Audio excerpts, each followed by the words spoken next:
Gideon Hayes never imagined his gun hand would learn to cradle. But there he was, a lone drifter racing across the New Mexico wasteland with two dying infants in his arms, their mother's blood still wet on his coat. Behind him, vultures circled the massacre. Ahead, only desert and doubt. He had 3 days to find help, or these babies would become 2 more graves in a land already thick with them. This is the story of how mercy broke a man's solitude and rebuilt his soul. Stay with me until the end and comment what city you're watching from. I want to see how far this story of hope and redemption can travel across the world. The sun was bleeding out over the New Mexico territory when Gideon Hayes first heard the silence. Not the comfortable quiet of open country. No, this was the terrible hush that follows violence, the kind of silence that makes a man's instincts scream even before his mind catches up. Gideon reined in his mare, Delilah, atop a rocky ridge and squinted through the copper light at the scene below. Even from a quarter-mile distance, he could read the story written in smoke and scattered timber. Wagon train. Attacked. Recently. His weathered hand moved instinctively to the Colt .45 at his hip, fingers brushing the worn grip like a man checking his own heartbeat. 37 years old, and Gideon Hayes had seen enough death to know its signature from a distance. The way the buzzard circled, lazy, patient, already feeding, told him he was too late to save anyone. "Easy, girl," he murmured to Delilah, though the words were as much for himself as for the horse. Every fiber of his being told him to ride on. Nothing down there but sorrow and probably trouble. In his years drifting from Kansas to California and back again, he'd learned the hard truth that getting involved rarely ended well for a man trying to keep his own skin intact. But something held him there on that ridge. Maybe it was the way the last rays of sunlight caught on what looked like a child's doll lying in the dirt. Maybe it was the memory of his younger sister, dead of cholera 20 years back, her own rag doll clutched in small, still hands. Or maybe it was just that even a man who'd spent the better part of a decade trying to become stone couldn't quite kill the human part of himself that responded to tragedy. Gideon clicked his tongue and nudged Delilah down the slope. The descent took 10 minutes, and with each step closer, the scene revealed itself in increasingly brutal detail. 4 wagons, their canvas tops shredded and burned, oxen dead in their yokes, personal belongings scattered like seeds across blood-darkened earth, a broken mirror, a family Bible with its pages fluttering in the hot wind, a coffee pot with a bullet hole through its side. And bodies. 8 that he could see, maybe more. Gideon dismounted slowly, his hand never leaving his weapon. Apache, most likely, though it could have been Comanche or just desperate white men dressed to look like Indians. He'd seen all varieties of predator in this country. The attackers had been thorough. This wasn't a raid for supplies or horses. This was slaughter, plain and vicious. He moved through the wreckage with the cautious step of a man who'd survived by expecting ambush. His boots crunched on broken glass. Flies were already thick in the air, their drone a soundtrack to hell. The dead were mostly men, killed quick by arrows or bullets.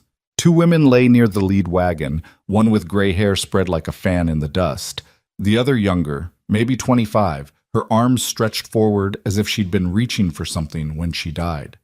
Gideon's jaw tightened. He'd seen worse, had been forced to commit worse once during the war, but that didn't make it sit any easier in his gut. He was turning away, ready to mount up and ride hard for the nearest settlement to report the massacre, when he heard it. A whimper. Soft, muffled, barely human. Gideon froze, every sense suddenly sharp. His hand drew the Colt in one smooth motion, the hammer clicking back as his eyes scanned the carnage. Another sound, a tiny, desperate cry, like a wounded animal.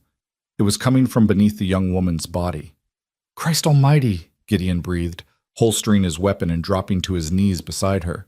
The woman's dress was soaked with blood, her face turned toward the earth. He placed a hand on her shoulder, already cooling, and carefully, respectfully, rolled her onto her back. 2 faces stared up at him from the shadows beneath her body. Infants. Twins, by the look of them, no more than a few months old. A boy and a girl, wrapped in a single blanket now stained with their mother's blood. The girl's mouth was open in a silent wail, her face red with effort and hunger and fear. The boy just stared, his dark eyes fixed on Gideon's face with an intensity that seemed impossible for something so small.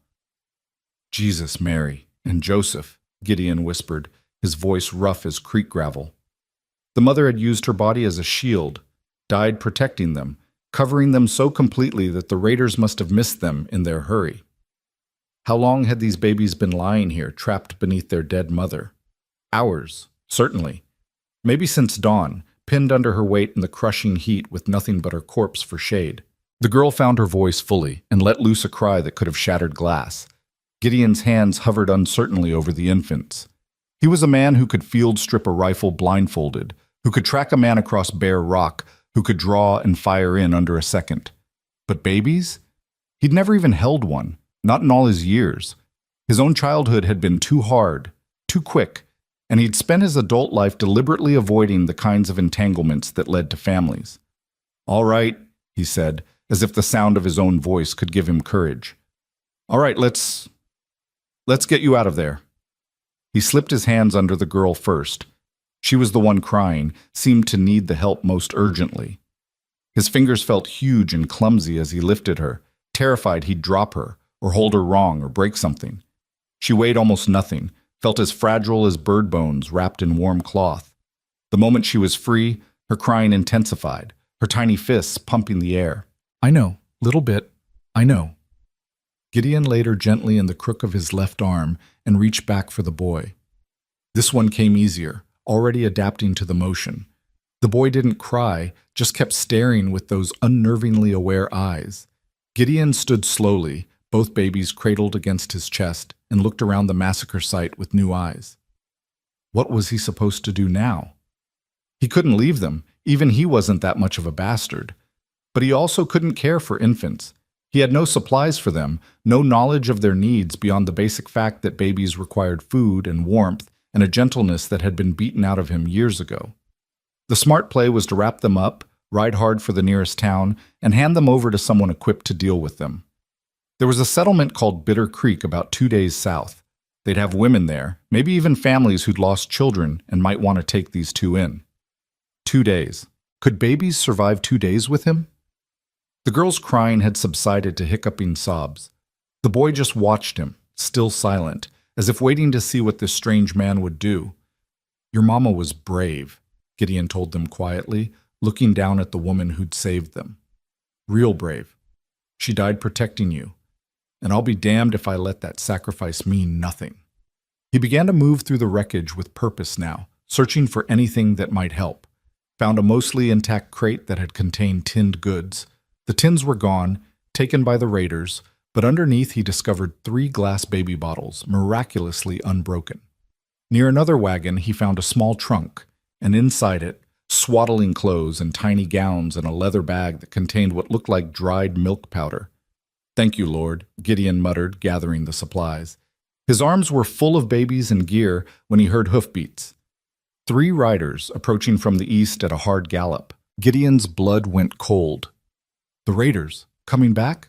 Or maybe they'd never left, just been watching from the ridgeline to see if anyone came to investigate. He had maybe 2 minutes before they reached him. Not enough time to mount and flee with 2 infants, not nearly enough time to prepare a defense.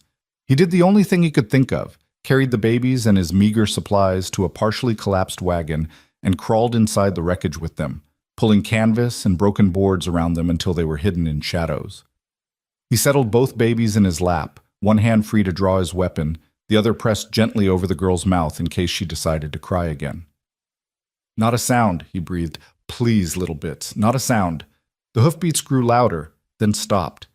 Gideon heard boots hitting the ground, the creak of leather, men's voices low and wary. "Looks like we got ourselves a visitor, boys." "See them tracks? Fresh as morning dew. Someone was here real recent." "Maybe still is. Fan out, check the wagons." Gideon's heart hammered against his ribs. 3 men, maybe 4 from the sound of it. All armed, all comfortable enough with the massacre site to suggest they'd either done the killing or were friendly with those who had. Through a gap in the broken wagon boards, he could see boots moving, kicking at debris, searching. The girl squirmed in his arms. He could feel her little mouth working against his palm, preparing for another wail. The boy remained eerily quiet, those dark eyes fixed on Gideon's face as if understanding the gravity of their situation. "Please," Gideon mouthed silently. "Please don't cry." One of the men was getting closer. Gideon could hear his breathing, could smell tobacco smoke and old sweat. The man kicked at a piece of the wagon just inches from where they hid. "Got something here," another voice called from across the camp.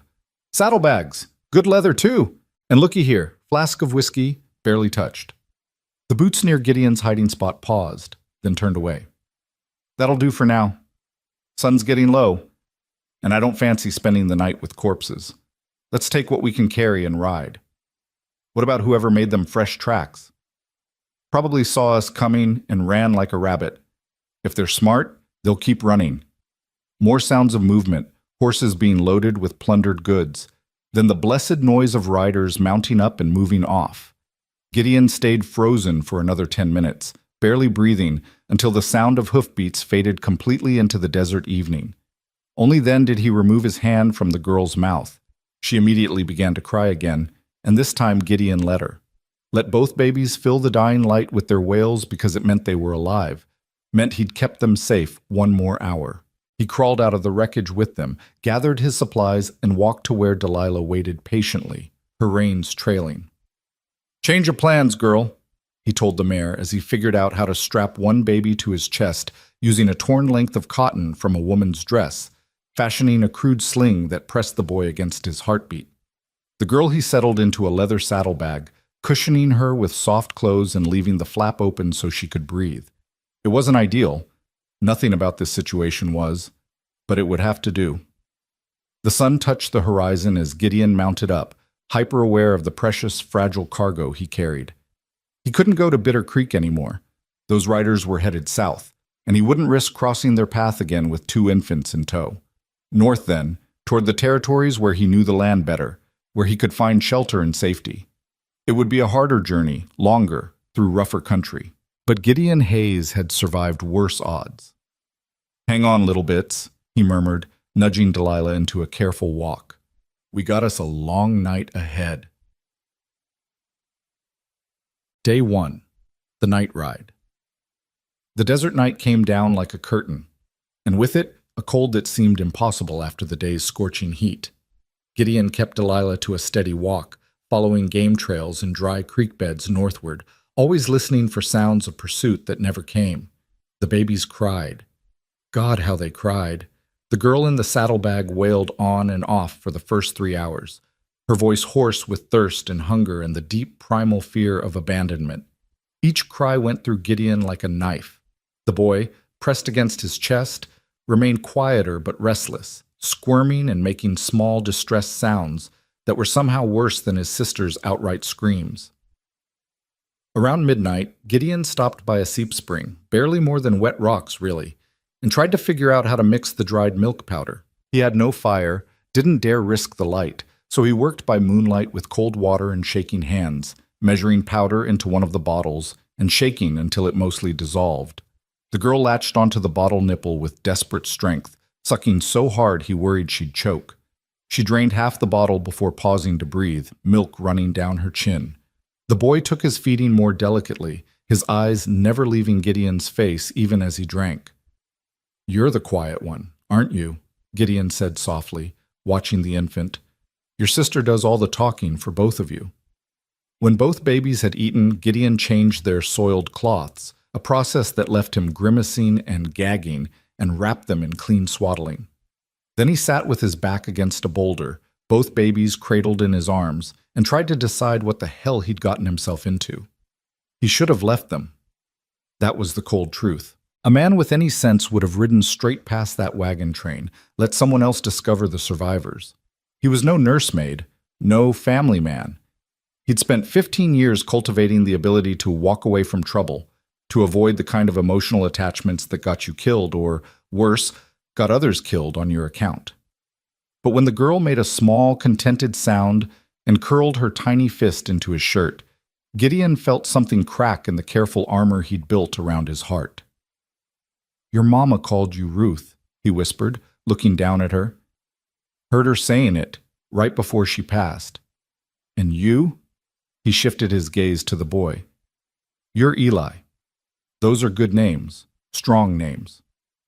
The babies slept fitly, waking every hour or so with cries that Gideon soothed as best he could, rocking them, walking them, humming half-remembered songs from his own childhood. By the time dawn broke over the eastern hills, painting the sky in shades of orange and gold, Gideon had gotten maybe an hour of sleep total. His eyes were gritty with exhaustion, his body stiff from sitting in one position too long, and both babies had spit up on him at least twice. He smelled like milk and infant waste and old sweat. And yet, when Ruth opened her eyes and looked up at him with something that might have been trust, Gideon felt a fierce protectiveness surge through him that rivaled anything he'd felt in battle. All right, little bits, he said, standing and settling them back into their traveling arrangements. Let's put some miles behind us. Quote. Day 2. The Canyon. The second day was harder. The babies were more distressed, crying longer and more frequently. Gideon's milk powder supply was running low. He'd need to find a ranch or settlement soon, or figure out some alternative. Goat's milk, maybe, if he could find a wild herd. The problem was, he was riding through some of the most desolate country in the territory, broken mesas and deep canyons where water was scarce, and people even scarcer. By midday, with the sun beating down like a hammer and both babies screaming themselves hoarse, Gideon was approaching the edge of his endurance. His canteen was nearly empty, Delilah was flagging, and he had no clear destination in mind, just a vague notion that if he kept heading north, he'd eventually hit the territorial road that ran between Santa Fe and Albuquerque. Eventually wasn't good enough for 2 dying babies. He was following a narrow canyon, its red rock walls rising 50 feet on either side, when Delilah suddenly balked, ears pinned back. Gideon's hand went to his gun even as he scanned the canyon ahead. Nothing visible, but Delilah had good instincts. If she sensed danger, the rattlesnake struck from a crevice in the rock wall, its fangs sinking into Delilah's foreleg. The mare screamed and reared. Gideon had a split second to secure the babies before he was thrown, hitting the ground hard enough to see stars.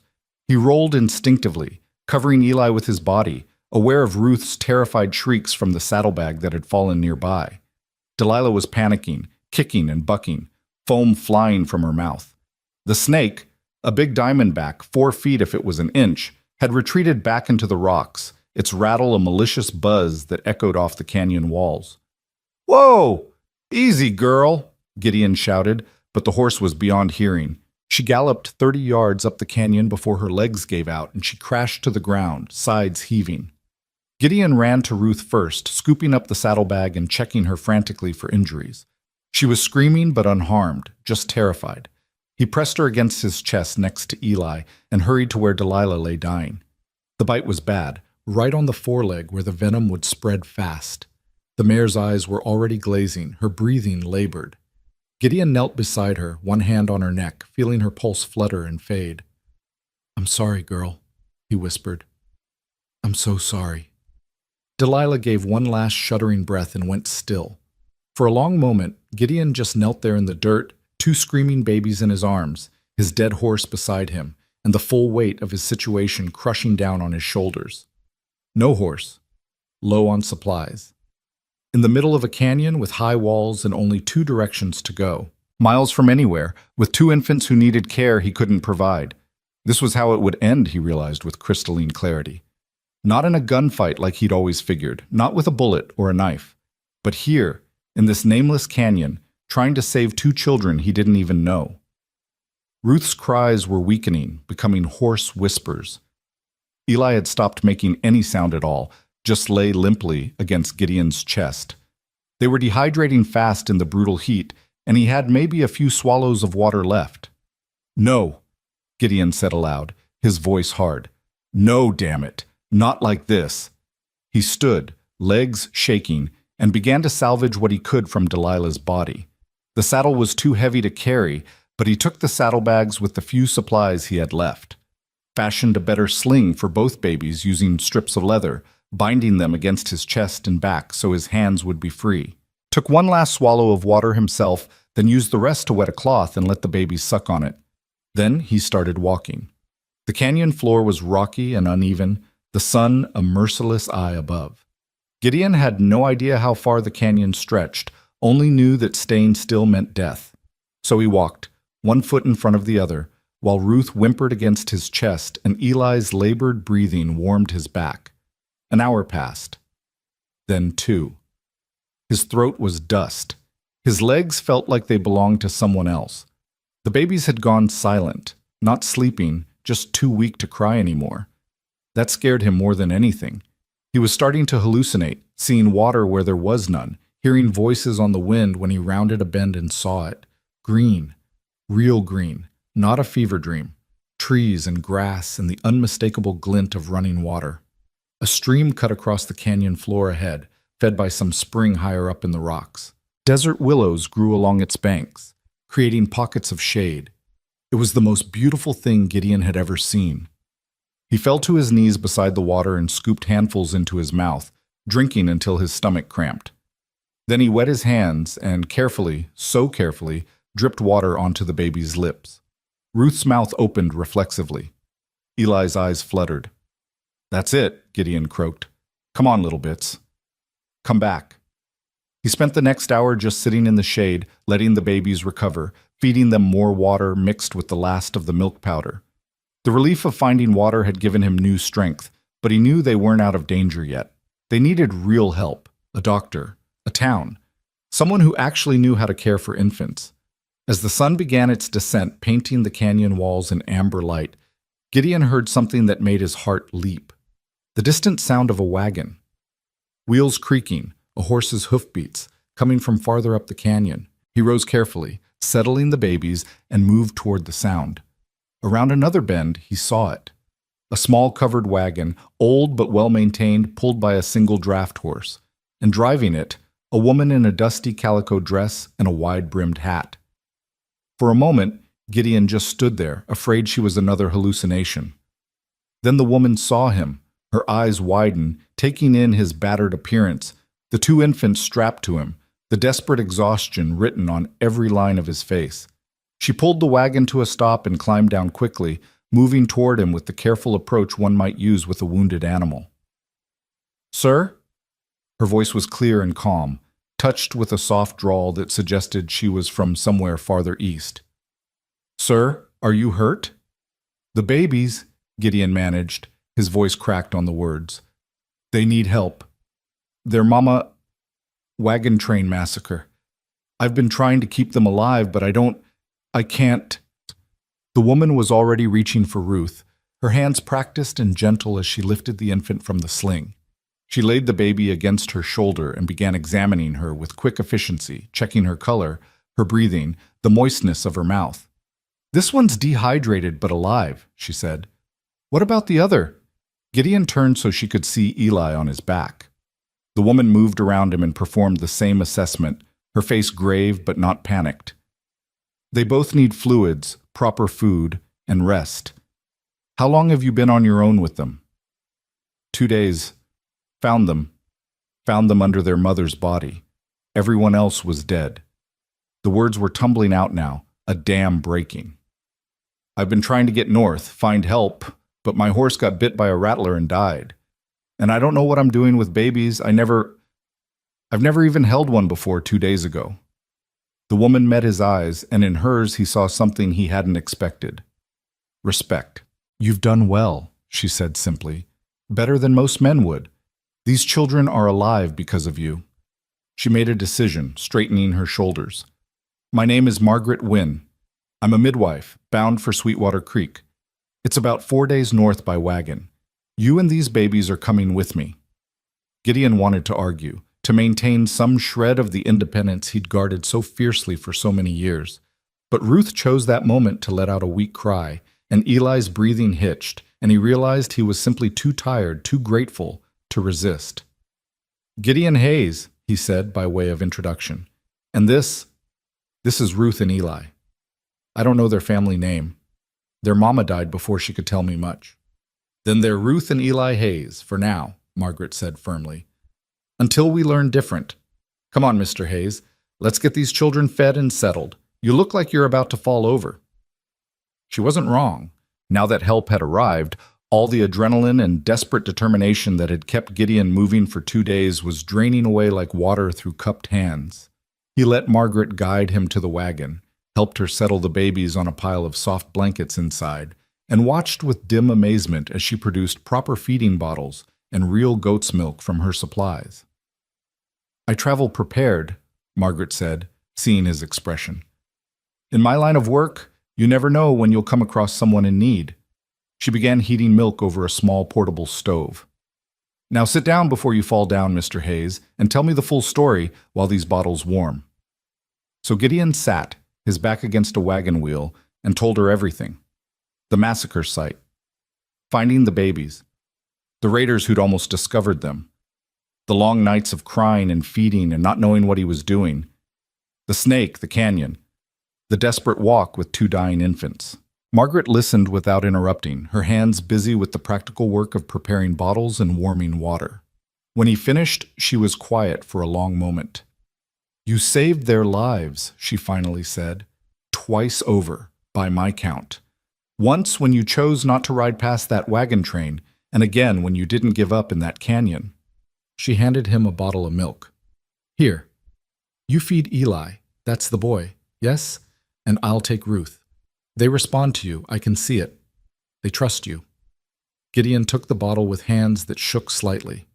Eli's eyes opened as Gideon cradled him, and the infant's small mouth found the nipple immediately, sucking with more strength than he'd shown in hours.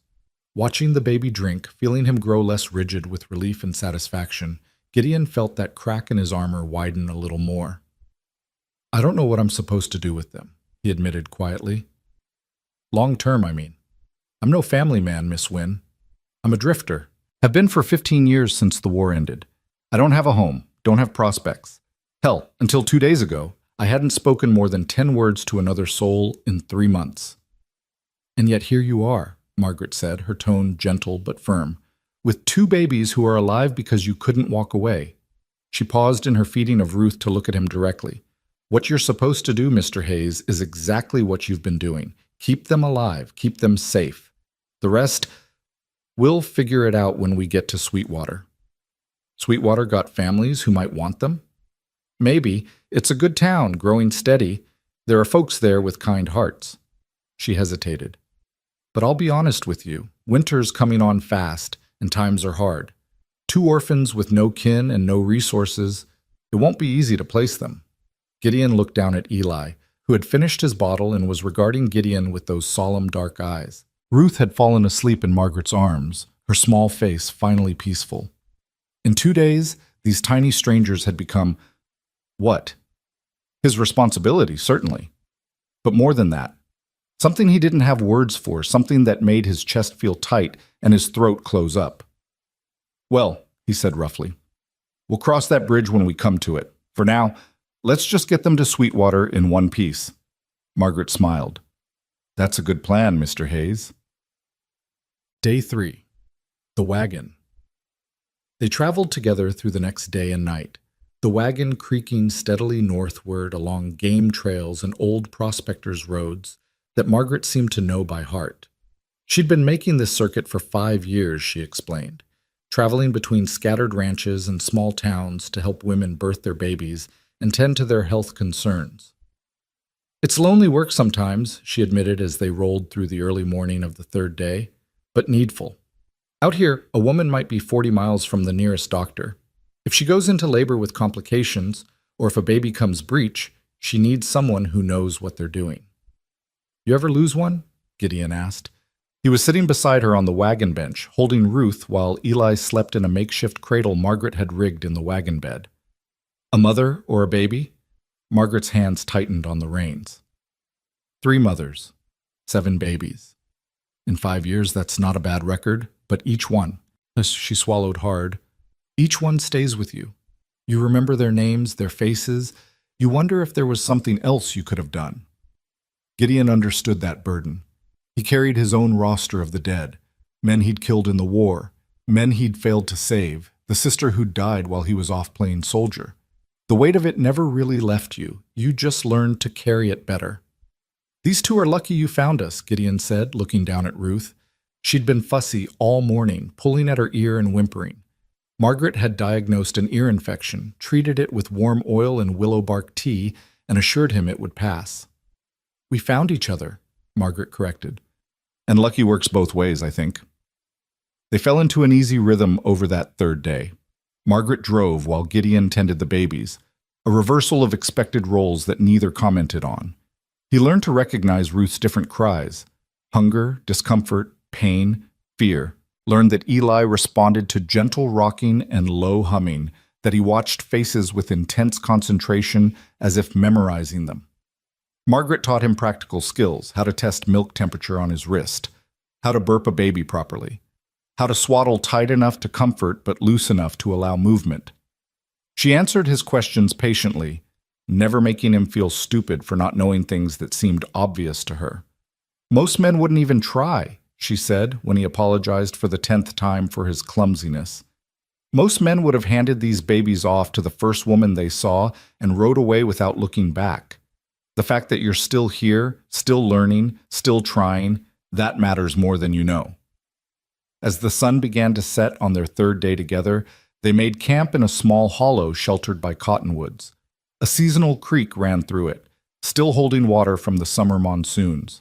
While Margaret prepared a simple dinner of salt pork and beans, Gideon bathed the babies carefully in warm water, marveling at how much more confident he felt doing it than he had 3 days ago.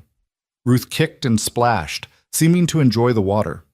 Eli remained solemn but relaxed, his small body going limp with contentment as Gideon washed him gently.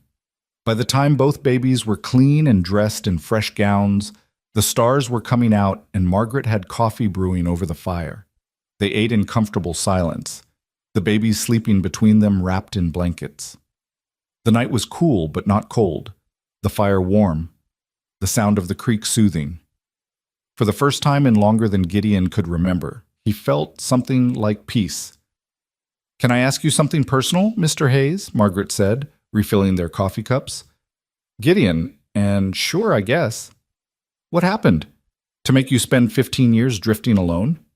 When he stiffened, she raised a hand quickly. You don't have to answer. I'm just curious about the man who'd save 2 babies and then claim he's no good with people. Gideon stared into his coffee for a long moment.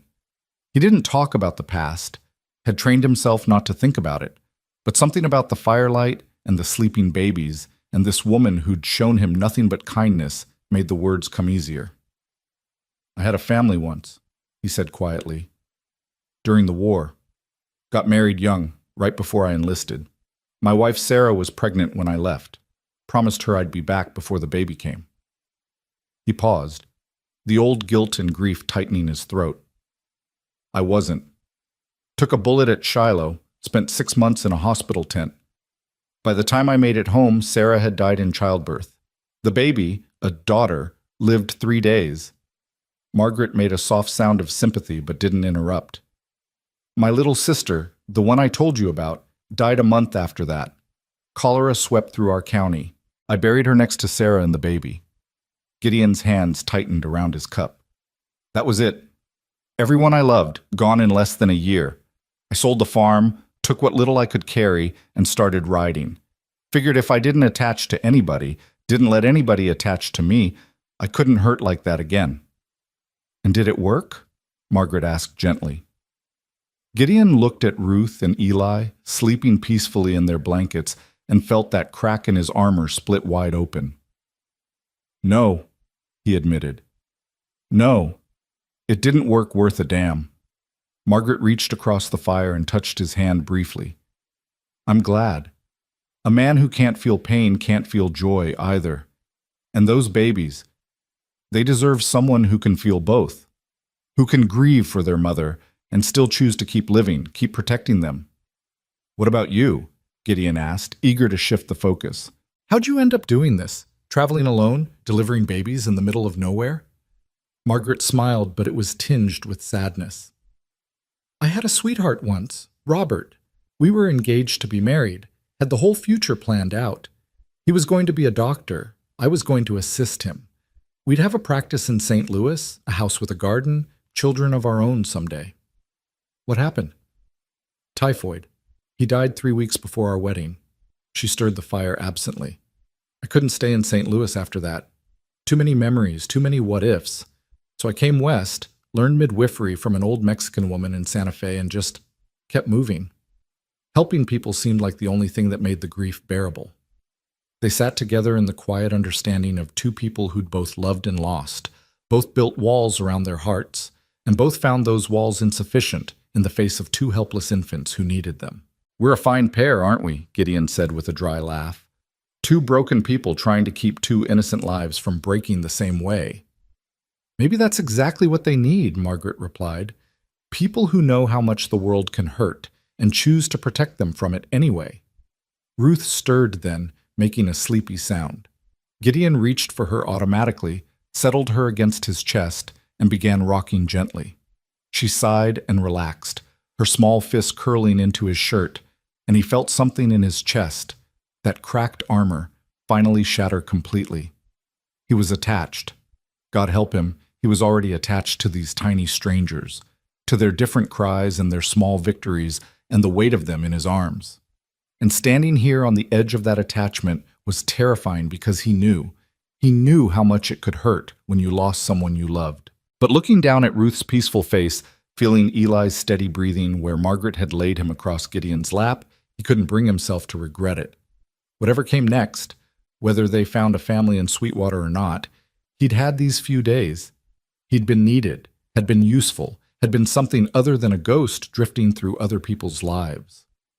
"Thank you," he said to Margaret, his voice rough, "for stopping, for helping, for not making me feel like an idiot for trying."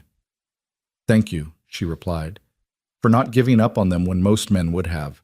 The world needs more of that kind of stubborn mercy." The fire burned low as the night deepened. They took turns sleeping and watching over the babies, and when Gideon woke for his watch in the darkest hours before dawn, he found Margaret had covered him with an extra blanket and left fresh coffee warming by the embers.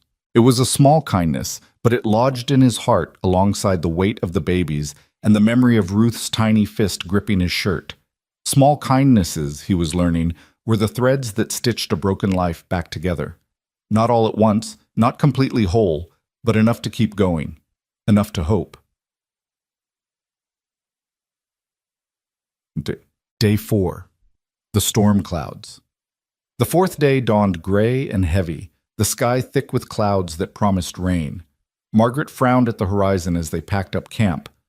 "Storm's coming," she said. "A bad one by the look of it. We're still a full day from Sweetwater, maybe more if the roads turn to mud." "There any shelter between here and there?" Gideon asked, settling the babies into the wagon. "There's an old line shack about 10 miles north. Used to be part of the Bar T Ranch before they went bust. It's been abandoned for years, but the roof was still intact last time I passed. We could hole up there, wait out the worst of it." "How bad we talking?" Margaret met his eyes. "Bad enough that traveling with two infants in an open wagon would be dangerous. These desert storms can drop the temperature 20 degrees in an hour, and the wind—" She shook her head. "Let's just get to that shack as fast as we can." They made good time at first, the wagon rattling along at a steady pace, but the storm was coming faster than Margaret had anticipated. By noon, the wind had picked up, cold and sharp, carrying the metallic smell of rain. The babies could feel the change in pressure. Both were fussy, crying in turns, inconsolable despite Gideon's best efforts. The first drops of rain hit just as they spotted the line shack in the distance, a small, weathered structure of wood and stone, listing slightly to one side but still standing.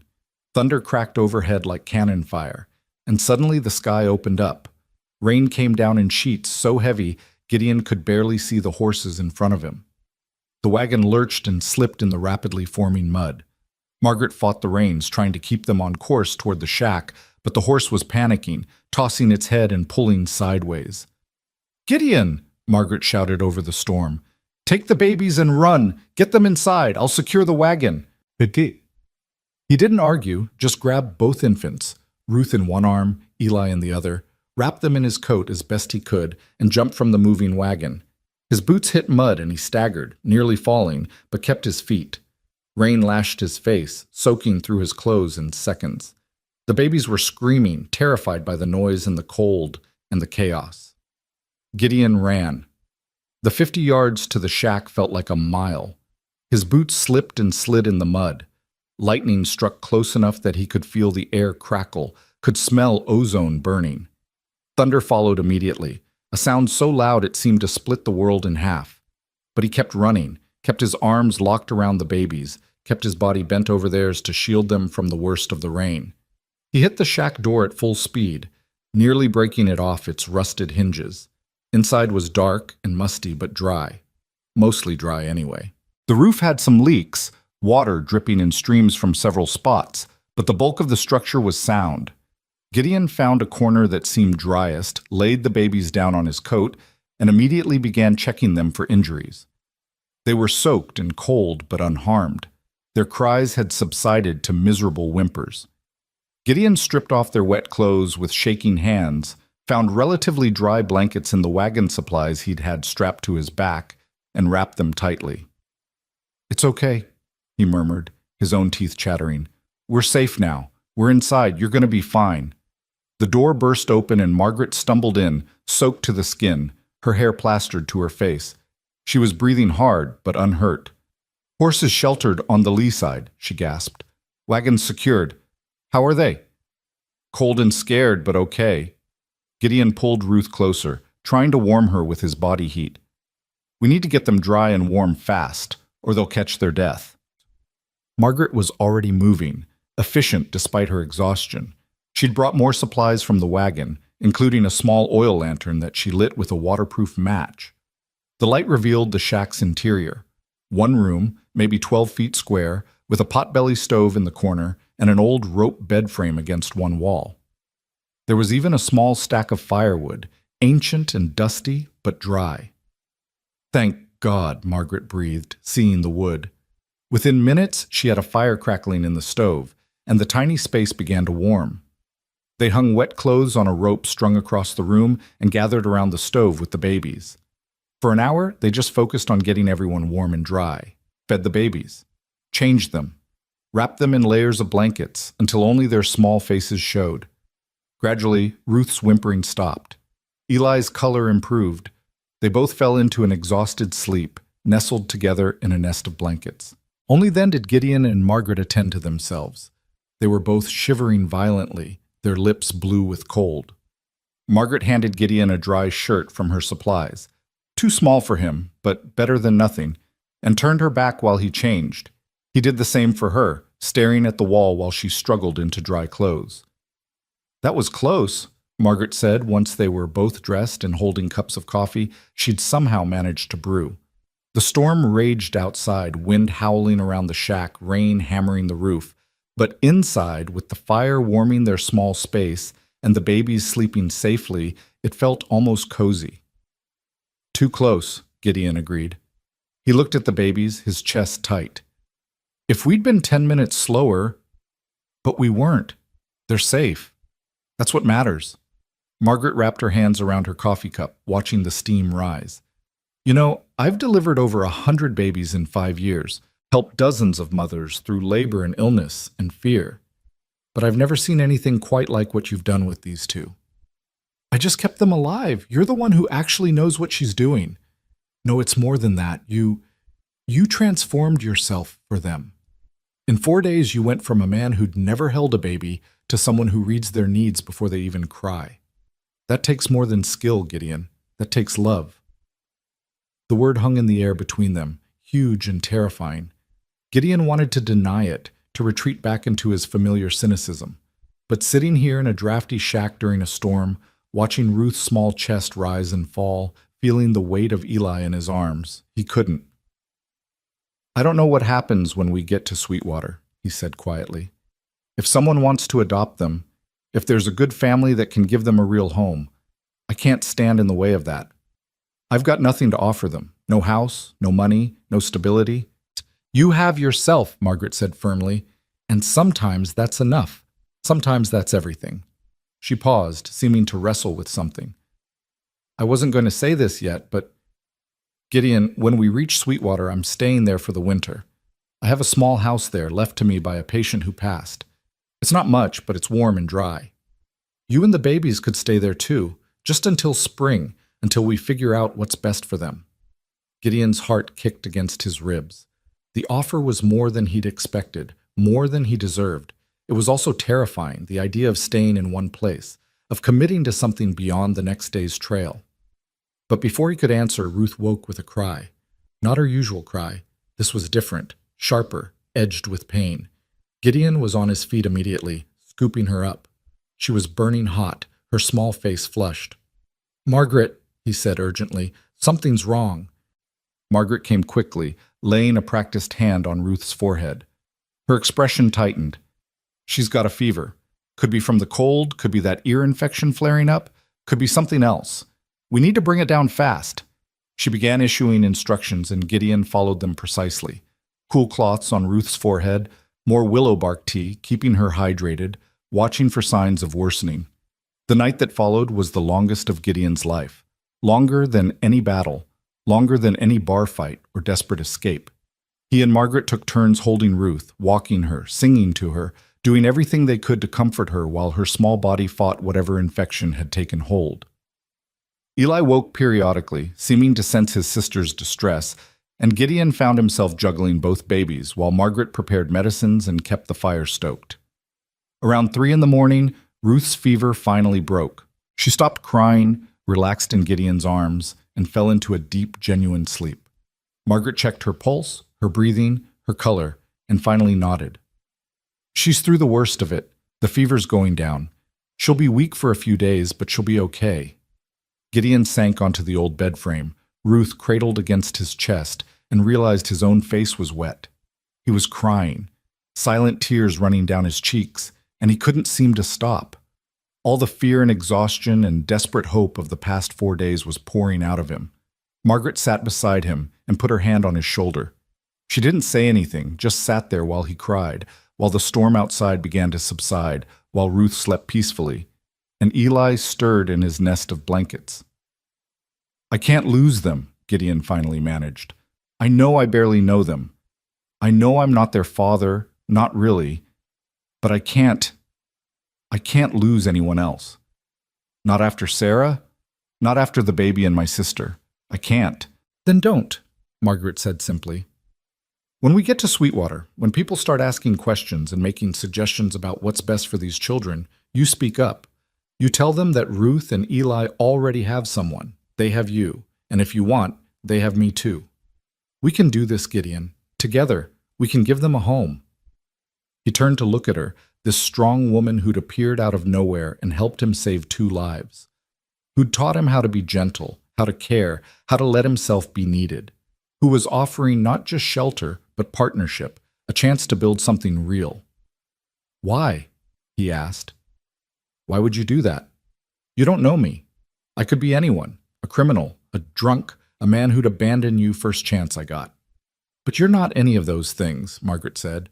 "You're a man who saw 2 dying babies and chose mercy over convenience. A man who walked through a desert with snake bites and starvation threatening, who learned to feed and comfort and love them even though it terrified you. That's who you are, Gideon Hayes, and that's enough for me." The first light of dawn was seeping through the gaps in the shack's walls when Ruth opened her eyes and looked up at Gideon. Really looked at him with recognition and something that might have been trust, or might have been love, or might have been both. She made a small sound, not distress, just acknowledgement, and her tiny hand patched his chest.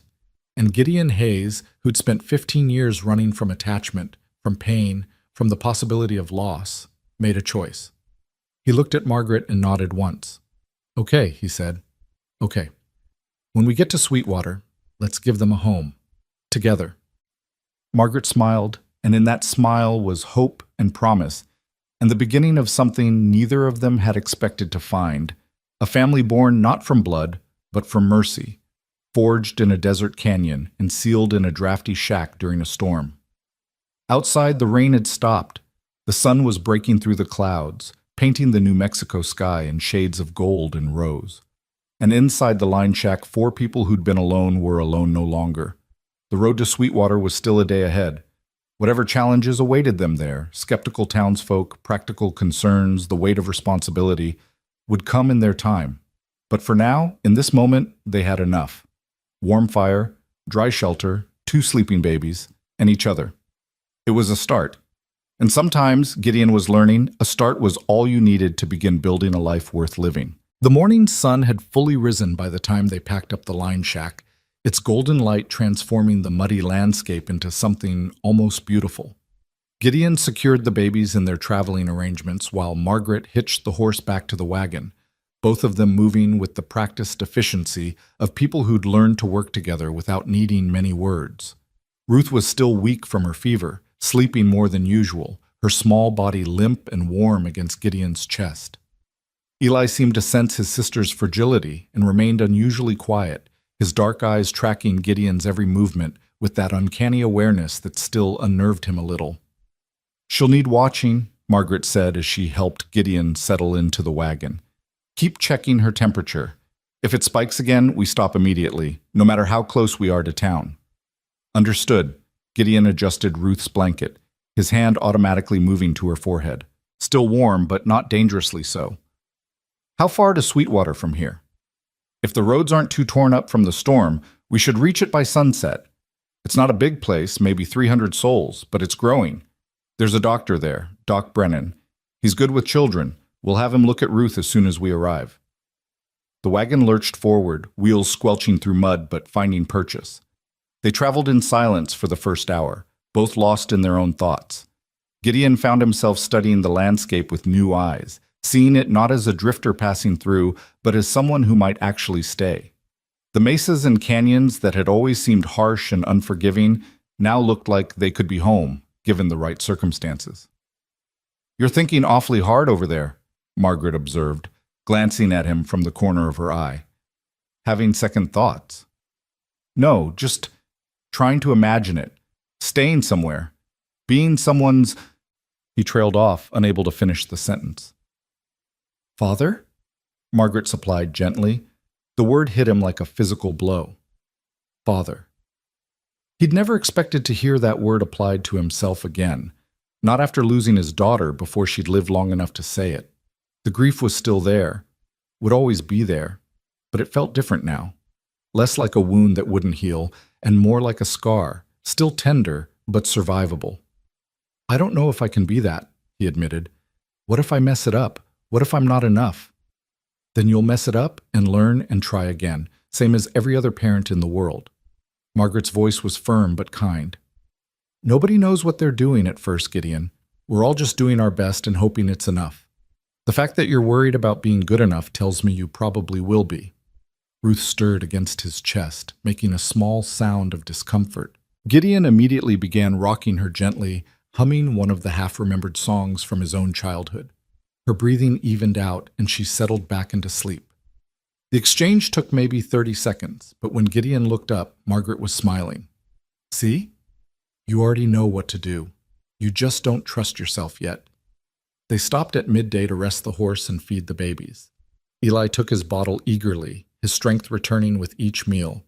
Ruth managed only a few swallows before falling back asleep, but Margaret assured Gideon that was normal after a fever. They changed the babies, checked their clothes for dampness, and prepared to continue. That's when Gideon spotted the riders. 3 of them, approaching from the east at a casual pace. His hand moved instinctively to his gun, and Margaret caught the movement. "Trouble?" she asked quietly. "Don't know yet, but stay close to the wagon. If I tell you to run, you run." The riders drew closer, and Gideon got a better look. All men, heavily armed, but their postures weren't immediately aggressive. The one in front was older, maybe 50, with a weather-beaten face and a sheriff's star pinned to his vest. The other 2 looked like deputies, younger and harder-edged, but following the older man's lead. "Afternoon," the sheriff called out as they approached, raising one hand in a peaceful gesture. "Name's Tom Carlisle, sheriff out of Sweetwater Creek. This is my territory you're passing through." "Afternoon, Sheriff," Margaret replied, stepping forward. "I'm Margaret Wynn, midwife. This is Gideon Hayes. We're heading for Sweetwater." Sheriff Carlisle's eyes moved from Margaret to Gideon, then down to the babies. His expression shifted, curiosity replacing casual wariness. "Those are mighty young traveling companions you've got there, Mr. Hayes." Gideon felt his spine stiffen defensively, but Margaret touched his arm in warning before he could speak. She was right. Antagonizing the law wouldn't help anything. It's a long story, Sheriff, Gideon said carefully. Found these two at a massacre site 4 days south of here. Their mama died protecting them. Everyone else was dead. I've been trying to get them to safety ever since. The sheriff dismounted and approached slowly, his deputies staying mounted but alert. Up close, Gideon could see that Tom Carlyle had kind eyes, the sort of eyes that had seen too much suffering to add to it unnecessarily. A massacre? Where exactly? Canyon country, near the old Apache trails. Wagon train, 4 wagons. 8 adults dead that I counted, maybe more. Raiders hit them, probably 2 days before I arrived. You see who did it? No, sir. But I did see 3 men come back to the site while I was there. They didn't spot me, but they were comfortable with what they saw. Either they did the killing, or they knew who did. Sheriff Carlyle's mouth tightened into a grim line. We've had reports of a gang working that territory. Call themselves the Red Canyon Boys, though there's nothing boyish about them. Murders and thieves, the lot of them. He looked at the babies again, and something softened in his weathered face. These little ones are lucky you came along when you did. Lucky I didn't ride past, you mean? Gideon adjusted his hold on Ruth, protective. Sheriff, we're heading to Sweetwater to find proper care for them, and maybe families willing to take them in. That going to be a problem? Problem? Hell no. Sweetwater could use some good news for a change. Carlyle turned to his deputies.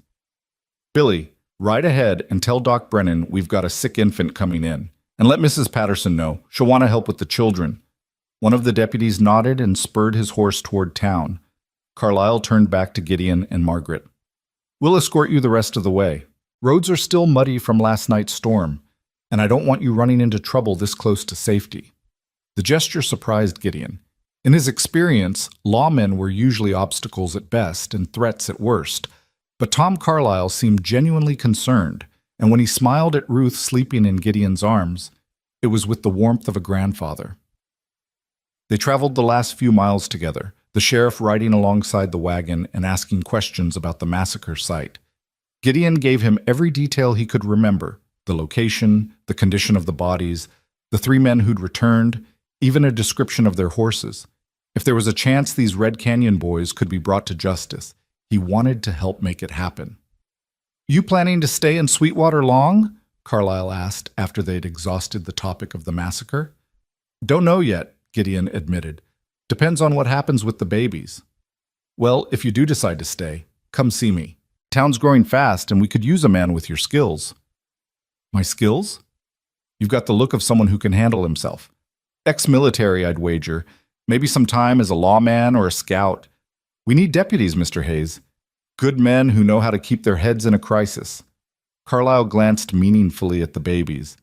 And men who understand that sometimes the best use of a gun is not using it at all. Gideon didn't know how to respond to that, so he just nodded. The idea of being a lawman, of actually being part of a community instead of drifting through them, was so foreign it might as well have been spoken in another language. But it lodged in his mind anyway, a small seed of possibility. Sweetwater Creek appeared in the distance as the sun began its descent toward the western hills. It was larger than Gideon had expected, with a proper main street lined with wooden buildings, a general store, a saloon, a church with a white steeple, a bank, and several other establishments. Side streets branched off into residential areas where houses sat behind white picket fences, smoke rising from their chimneys in the cooling evening air. It looked permanent. It looked like home. People emerged from buildings as the wagon rolled down Main Street, word of their arrival having spread faster than their actual progress. Gideon felt dozens of eyes on them, heard the murmur of voices, and instinctively hunched his shoulders around the babies. He'd never been comfortable as the center of attention. Easy, Margaret murmured. They're just curious. Small towns are like that. Everyone knows everyone else's business before it happens. The deputy who'd ridden ahead was waiting outside a neat brick building with a sign reading, Dr. James Brennan, physician. A man in his 40s emerged as they pulled up, his shirt sleeves rolled to his elbows and a stethoscope around his neck. Margaret, Doc Brennan called out, his face breaking into a genuine smile. Heard you were coming in with some excitement. Let's see what you've brought me. Margaret climbed down and immediately began explaining the situation, the massacre, the fever, Ruth's current condition. Brennan listened intently, his eyes sharp and assessing as they moved between Gideon and the babies. When Margaret finished, he nodded once. "Bring them inside. I'll examine them both. Make sure there's no lasting damage from their ordeal." Gideon hesitated. Something about handing the babies over to a stranger, even a doctor, made his chest tight with anxiety. Ruth had been in his care for 4 days now. He knew her breathing patterns, her different cries, the exact way she liked to be held. What if the doctor didn't understand? What if he was too rough, or made her cry, or... "Mr. Hayes," Doc Brennan's voice was gentle but firm. "I've been delivering and caring for babies in this territory for 20 years. I promise you, I know what I'm doing." "I know, Gideon looked down at Ruth's sleeping face, then at Eli tucked against his other side. "I'll come in with you. I need to be there." If the doctor found this strange, he didn't show it. "Of course. This way." The interior of the doctor's office was clean and well organized, with medical texts lining shelves and the sharp smell of carbolic acid in the air. Brennan directed Gideon to lay the babies on an examination table, then lit several lamps to provide better light. For the next 30 minutes, Gideon stood tensely by while the doctor conducted a thorough examination of both infants. He checked their heartbeats, listened to their lungs, examined their skin and eyes and reflexes. Ruth woke halfway through and began to cry, and Gideon had to clench his fist to keep from snatching her up and comforting her. "She's scared," he said, unable to keep the edge from his voice. "She doesn't know you." "I understand. Almost done, little one." Brennan finished his examination and stepped back, nodding to Gideon. "You can pick her up now." Gideon gathered Ruth into his arms immediately, and her crying subsided as soon as she recognized his heartbeat, his smell, his voice murmuring reassurance. Eli, who'd tolerated the examination with his usual solemn silence, reached out a tiny hand toward his sister, and Gideon shifted so the twins could be close to each other. "Well?" Margaret asked from where she'd been hovering near the door. "What's the verdict?" "They're remarkably healthy, all things considered," Brennan said, washing his hands in a basin. "The girl, Ruth, you said? Her fever was from an ear infection that seems to be resolving. I'll give you some drops to help with that. The boy, Eli, is strong as an ox, no signs of malnutrition or serious distress in either of them." He turned to Gideon with an expression of respect. "Whatever you've been doing, Mr. Hayes, it's working. These babies should be dead after what they've been through. The fact that they're not is a testament to your care." Something loosened in Gideon's chest. He hadn't realized how terrified he'd been, that he'd done everything wrong, that his ignorance had somehow hurt them. "So they'll be okay?" "They'll be fine. Keep them warm, keep them fed, and bring them back in a week for a follow-up. Other than that, they just need what all babies need: love, attention, and patience." Brennan paused. "Speaking of which, have you thought about what happens next? Where they'll go?" "That's why we're here," Margaret interjected smoothly. "We're hoping Sweetwater might have families interested in adoption." "Might do. Let me think on it. In the meantime, you'll need a place to stay. Margaret, I assume you'll be at your house?" "Yes, and Gideon and the babies will be staying there as well, just until we sort things out." If Brennan found this arrangement unusual, he kept it to himself. "All right then, I'll put the word out that you're looking for potential families. In the meantime, if there's any change in the baby's condition, any fever, difficulty breathing, anything at all, you come straight back here." They thanked the doctor and emerged back onto Main Street to find a small crowd had gathered. Word had spread fast, as Margaret had predicted, and it seemed like half the town wanted a look at the orphaned babies and the drifter who'd saved them. An older woman pushed her way to the front, her flower-dusted apron and warm smile marking her as someone's beloved grandmother. "Margaret Wynne, you let me see those precious angels right this instant." "Mrs. Patterson," Margaret's voice held genuine affection. "I should have known you'd be first in line. This is Gideon Hayes, and these are Ruth and Eli." Mrs. Patterson's eyes went soft as she looked at the babies. "Oh, the poor darlings. Lost their mama, did they? Well, we'll just have to make sure they're looked after properly." She turned her formidable attention to Gideon. "And you, young man, Doc says you've been caring for them all by yourself? Yes, ma'am, with Miss Wynn's help these past few days. Hmm. Mrs. Patterson studied him with eyes that seemed to see straight through to his soul. Whatever she found there must have satisfied her because she nodded once, decisively. You come by my restaurant tomorrow morning, the Sweetwater Cafe right on Main Street. I'll have breakfast waiting and we can talk about what these babies need. It wasn't a request. Gideon found himself nodding agreement before he'd consciously decided to. Other townsfolk pressed forward with questions and offers of help. A woman named Sarah Miller offered baby clothes her children had outgrown. The general store owner, a man called Jacobson, insisted they take supplies on credit. The minister, Reverend Michaels, invited them to Sunday service and promised to include Ruth and Eli in the church's prayers. The attention was overwhelming. Gideon had spent so long being invisible, just another drifter passing through, that being seen, really seen, felt exposing and uncomfortable. But he also recognized genuine kindness when he saw it, and these people seemed honestly concerned about the baby's welfare. Sheriff Carlisle reappeared as the crowd began to disperse. Margaret, your house should be ready. I had my wife air it out when we got word you were coming. Wood stacked, pumps primed, and she left some provisions in the pantry. Thank you, Tom. That's very kind. Least we could do. Carlisle tipped his hat to Gideon. Mr. Hayes, my offer stands. If you need work, or if you just need someone to talk to about anything, my door's open. As they drove the last few blocks to Margaret's house, Gideon felt something unfamiliar stirring in his chest. It took him a moment to recognize it as hope. Fragile and tentative, but real nonetheless. Margaret's house was a small, neat cottage on the edge of town, with a covered porch and a well-tended garden that had gone a bit wild in her absence. She unlocked the door and led Gideon inside, lighting lamps to reveal a simple but comfortable interior.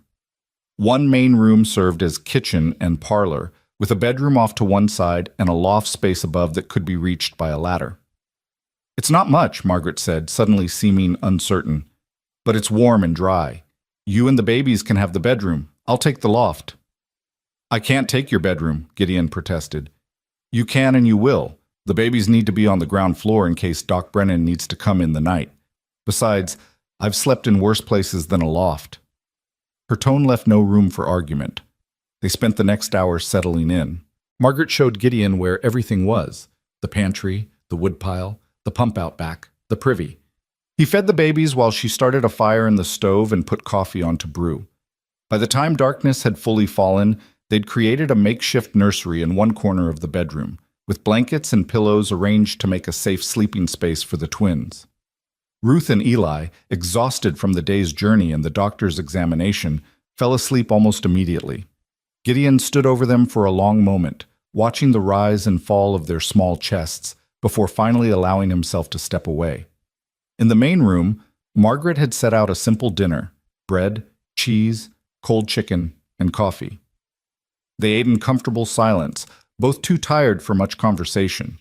But as Gideon helped her clean up afterward, she touched his arm gently. You did good today, she said. I know it wasn't easy being stared at and questioned by half the town, but you handled it well. Oh, felt like I was on display, Gideon admitted. All those eyes, all those questions. I wanted to grab the babies and run. But you didn't. You stayed, and you let people see that you care about Ruth and Eli. That matters, Gideon. When it comes time to decide what's best for them, people will remember that. What if what's best for them isn't me? The question had been gnawing at him all day. What if some nice family steps forward, people with a real home and money and stability? How can I compete with that? Margaret set down the dish she'd been drying and turned to face him fully. You're not competing with anyone. This isn't about being the richest or having the biggest house. It's about who loves them, who'll protect them, who'll be there when they wake up crying in the night. She paused. I saw at least a dozen couples in that crowd today who'd probably take the twins if asked. Good people, most of them, but not one of them looked at Ruth and Eli the way you do. How do I look at them? Like you'd fight God himself to keep them safe. Like they're not just babies you found, but babies you chose. That kind of love, it can't be manufactured or faked. Either you feel it or you don't. Her voice softened. And you feel it, Gideon Hayes. Anyone with eyes can see that. He wanted to deny it, to maintain some emotional distance, but he couldn't. Not anymore. I didn't mean to, he said quietly. I was just trying to keep them alive until I could hand them off to someone more qualified. But somewhere along the way, you became their father, Margaret finished. It's all right. You're allowed to love them. The words hit him harder than any bullet ever had. You're allowed to love them. When had someone last given him permission to feel something other than grief and guilt? When had he last allowed himself to want something beyond the next meal, the next town, the next empty horizon? What about you? He asked, deflecting. I see how you are with them too. You light up when Ruth smiles. You've been teaching me how to care for them, but you could have just taken over yourself. Why bring me into it at all? Margaret looked away, color rising in her cheeks. Because they need a father figure, and because I've spent 5 years helping other women birth and raise children while telling myself I didn't want any of my own. That it was enough to be needed temporarily, to move on before I got too attached. She laughed softly, without much humor. Turns out I was lying to myself. So what do? We do what we said we'd do. We stay here for the winter. We give Ruth and Eli the best care we can. We let the town see that they're loved and safe with us. And when spring comes, if someone else steps forward to adopt them, she trailed off, unable to finish. We'll cross that bridge when we come to it, Gideon said, echoing her words from days earlier. A cry came from the bedroom, Ruth, waking from a bad dream. Gideon moved automatically, his exhaustion forgotten. He found her thrashing in her blankets, her face scrunched up and her mouth open in distress. Eli was stirring beside her, disturbed by his sister's cries. Gideon scooped Ruth up and began walking her around the small bedroom, rocking and humming. Shh, little bit, you're safe. I'm here. Nobody's going to hurt you. Margaret appeared in the doorway with Eli in her arms. Bad dream? Think so. She gets them sometimes, usually a few hours after falling asleep. They paced the bedroom together, each with a baby in their arms, moving in a slow dance that had become second nature over the past 4 days. Ruth's cries gradually subsided. Eli watched with those solemn eyes, his small hand reaching out to touch his sister's blanket, as if to reassure himself she was still there. They're lucky to have each other, Margaret murmured. Twins have a bond that's different from regular siblings. They'll always have someone who understands them completely. Like we had once, Gideon said without thinking. When Margaret looked at him questioningly, he explained, My sister, the one who died of cholera. We were close growing up, closer than most siblings. She was the only person who really understood me, who didn't judge me for being quiet or different. When she died, I lost not just a sister, but my best friend. I'm sorry, that must have been unbearable. It was. Still is sometimes. But standing here, watching Ruth and Eli together, I'm grateful they have each other. Whatever happens, wherever they end up, they'll have that bond. Nobody can take that away from them. Ruth had fallen back asleep, her head heavy on Gideon's shoulder. Margaret gently returned Eli to his nest of blankets, and Gideon did the same with Ruth, tucking her in carefully beside her brother. They stood together looking down at the sleeping twins, and Gideon felt Margaret's hand slip into his, a simple gesture of solidarity and something more. We'll protect them, she said softly. Whatever it takes, whatever we have to do, we'll make sure they're safe and loved. Yeah, Gideon agreed, his voice rough. We will. The next morning dawned clear and cold, the storm's passage leaving the air sharp and clean. Gideon woke to find Ruth staring at him from her blanket nest, wide awake but quiet, just watching him with those knowing eyes that reminded him so much of her brother's. Eli was still asleep, curled on his side with one tiny fist near his mouth. Morning, little bit, Gideon whispered, reaching down to pick Ruth up. She'd slept better after her nightmare, waking only twice for feeding and changing. Her fever was completely gone now, her cheeks pink with health instead of illness. Feeling better? Ruth grabbed his finger and held on tight, and Gideon felt that now familiar surge of fierce protectiveness. 4 days. It had only been 4 days since he'd found them, and already he couldn't imagine his life without them. Margaret was already up, making coffee and mixing batter for pancakes. She smiled when she saw him emerge with Ruth. Good morning. How'd she sleep? Better. Fever's gone. She seems stronger. Good. We're supposed to meet Mrs. Patterson at the cafe in an hour. Think you can handle getting both babies ready while I finish breakfast? Gideon discovered he could. In fact, he could now dress, feed, and organize two infants in about half the time it had taken him initially. His hands had learned to be gentle, his movements confident. He still felt like he was making it up as he went along, but at least now he knew he wouldn't accidentally break them. They walked to the Sweetwater Cafe together, drawing curious but friendly looks from the townsfolk going about their morning business. The cafe was warm and bustling, filled with the smells of bacon and coffee and fresh bread. Mrs. Patterson spotted them immediately and waved them to a corner booth, already set with plates and cups. There you are. Sit, sit. I've got pancakes coming, and eggs and bacon. You both look like you haven't had a proper meal in days. She peered at the babies with grandmotherly concern. And how are these little angels this morning? Much better, thank you, ma'am, Gideon said, settling into the booth with Ruth in his arms while Margaret managed Eli and the various bags they'd brought. Mrs. Patterson didn't waste time on small talk. As soon as she'd delivered their food and poured coffee, she got down to business. So, Margaret tells me you're looking for families who might want to adopt these two. That right? That's the idea, Margaret confirmed, though nothing's decided yet. We want to make sure they go somewhere safe, somewhere they'll be loved. Mrs. Patterson's sharp eyes moved between Gideon, Margaret, and the babies. And you two? What's your plan? We're staying for the winter, Gideon said. Figured we'd care for them until we find the right situation. Together? Under one roof? Mrs. Patterson's tone wasn't judgmental, just clarifying. Yes, ma'am. Margaret's been kind enough to let us stay at her place. Separate sleeping arrangements, Gideon added, feeling his face heat. All proper. I wasn't suggesting otherwise, young man. Though people will talk, you know how small towns are.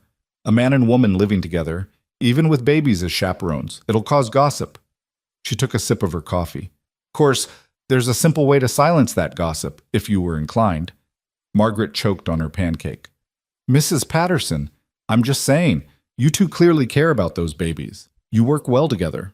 And neither of you is getting any younger. She held up a hand to forestall protest. I'm not pushing, just observing. Now about families. There are 3 couples in town who've been looking to adopt. The Millers, you met Sarah yesterday, lost a baby last year and haven't been able to conceive again. Good people, stable. Then there's the Hendersons, who run the dry goods store. No children of their own, been married 10 years. And the Carters, ranchers about 5 miles out. They've got 2 older boys and always wanted a daughter. Gideon felt his stomach tighten. These were real possibilities, real families who could give Ruth and Eli the kind of life he couldn't. Stable homes, 2 parents, financial security. Everything he didn't have to offer. Would any of them take both babies? Margaret asked. Ruth and Eli shouldn't be separated. Mrs. Patterson's expression turned somber. That's where it gets tricky. The Millers and Hendersons, they're townfolk with modest means. 2 babies at once would be a strain. The Carters have more resources, but... She hesitated. I'll be honest with you. Most folks looking to adopt want to pick one child. Twins are seen as twice the work, twice the expense.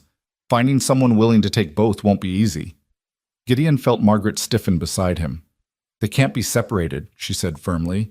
They're all each other has left of their family. Splitting them up would be cruel. I agree, dear. I'm just telling you how it is. Mrs. Patterson reached across the table and patted Margaret's hand. But don't give up hope yet. Let me talk to these families, feel them out about taking both children. And in the meantime, you two just keep doing what you're doing. Those babies are thriving with you. After breakfast, they walked back through town, both quiet and thoughtful. The morning sun was warm on their faces, and Main Street was busy with activity. Gideon noticed people nodding to them, tipping hats, smiling at the babies. It was strange and uncomfortable and oddly pleasant all at once. They were passing the general store when a woman emerged, her arms full of packages. She was young, maybe 25, with blonde hair and a dress that marked her as someone with money. When she saw them, her face lit up. Oh my goodness, are these the babies everyone's talking about?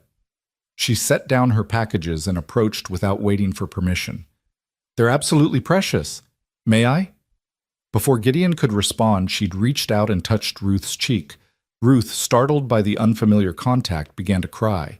The woman pulled back, startled. "Oh, I'm so sorry. I didn't mean to frighten her." "It's all right, Mrs. Henderson," Margaret said smoothly, though Gideon could hear the tension in her voice. "She's just not used to strangers yet. This is Gideon Hayes, and these are Ruth and Eli." Mrs. Henderson, one of the couple's misses, Patterson had mentioned. Gideon studied her with new attention. She seemed nice enough, genuinely distressed at having upset Ruth. Her husband emerged from the store behind her, a tall man with thinning hair and kind eyes.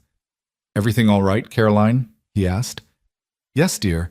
I was just admiring the orphaned babies. They're so beautiful." She turned to her husband. "Harold, don't you think they're beautiful?" Harold Henderson looked at the twins with an expression that was hard to read.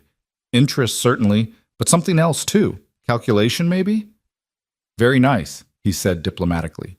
"You're the ones caring for them?" "For now," Gideon said, his arms tightening protectively around Ruth. Something about this man made him uneasy, though he couldn't have said why. "Until we find them a proper home." "I see. Well, if you need any supplies, come by the store. We'll give you a good price, what with you doing such charitable work." Harold took his wife's arm. "Come along, Caroline. We have calls to make." As they walked away, Gideon heard Mrs. Henderson whisper something to her husband, and his response, "We'll discuss it later, dear." "Well," Margaret said quietly, "that was interesting." "She seemed genuinely interested in the babies," Gideon observed. "He seemed interested in something else entirely. Couldn't tell what." "The Hendersons are prosperous, respected. If they wanted to adopt—" She trailed off, leaving the thought unfinished. The rest of the day passed in a blur of settling into their new temporary life. Gideon chopped wood for Margaret's stove while she did laundry. They took turns with the babies, learning each other's rhythms and routines. By evening, they'd fallen into a comfortable domesticity that felt both foreign and natural to Gideon. That night, after the babies were asleep, they sat together on Margaret's small porch, watching stars emerge in the darkening sky. The town was quiet around them, just the occasional sound of a dog barking or a door closing. "You thinking about the Hendersons?" Margaret asked. "Yeah. And the others Mrs. Patterson mentioned. What if one of them wants the babies? What if they can offer a better life than we can?" "Is that what you think? That we're not good enough?"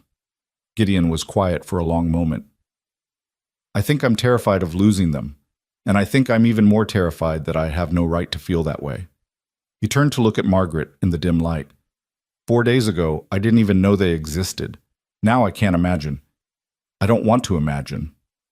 "Life without them," Margaret finished. "I know, I feel the same way." She reached over and took his hand, and Gideon didn't pull away. "But we have to remember that this isn't about what we want. It's about what's best for Ruth and Eli. And what if what's best for them is staying with us?" The question hung in the air between them, heavy with implications neither was quite ready to address fully. But it was out there now, spoken aloud, and there was no taking it back. "Then we'll figure it out," Margaret said finally. "Together. Whatever happens, whatever we have to do, we'll make sure those babies have the best life possible, even if that means letting them go."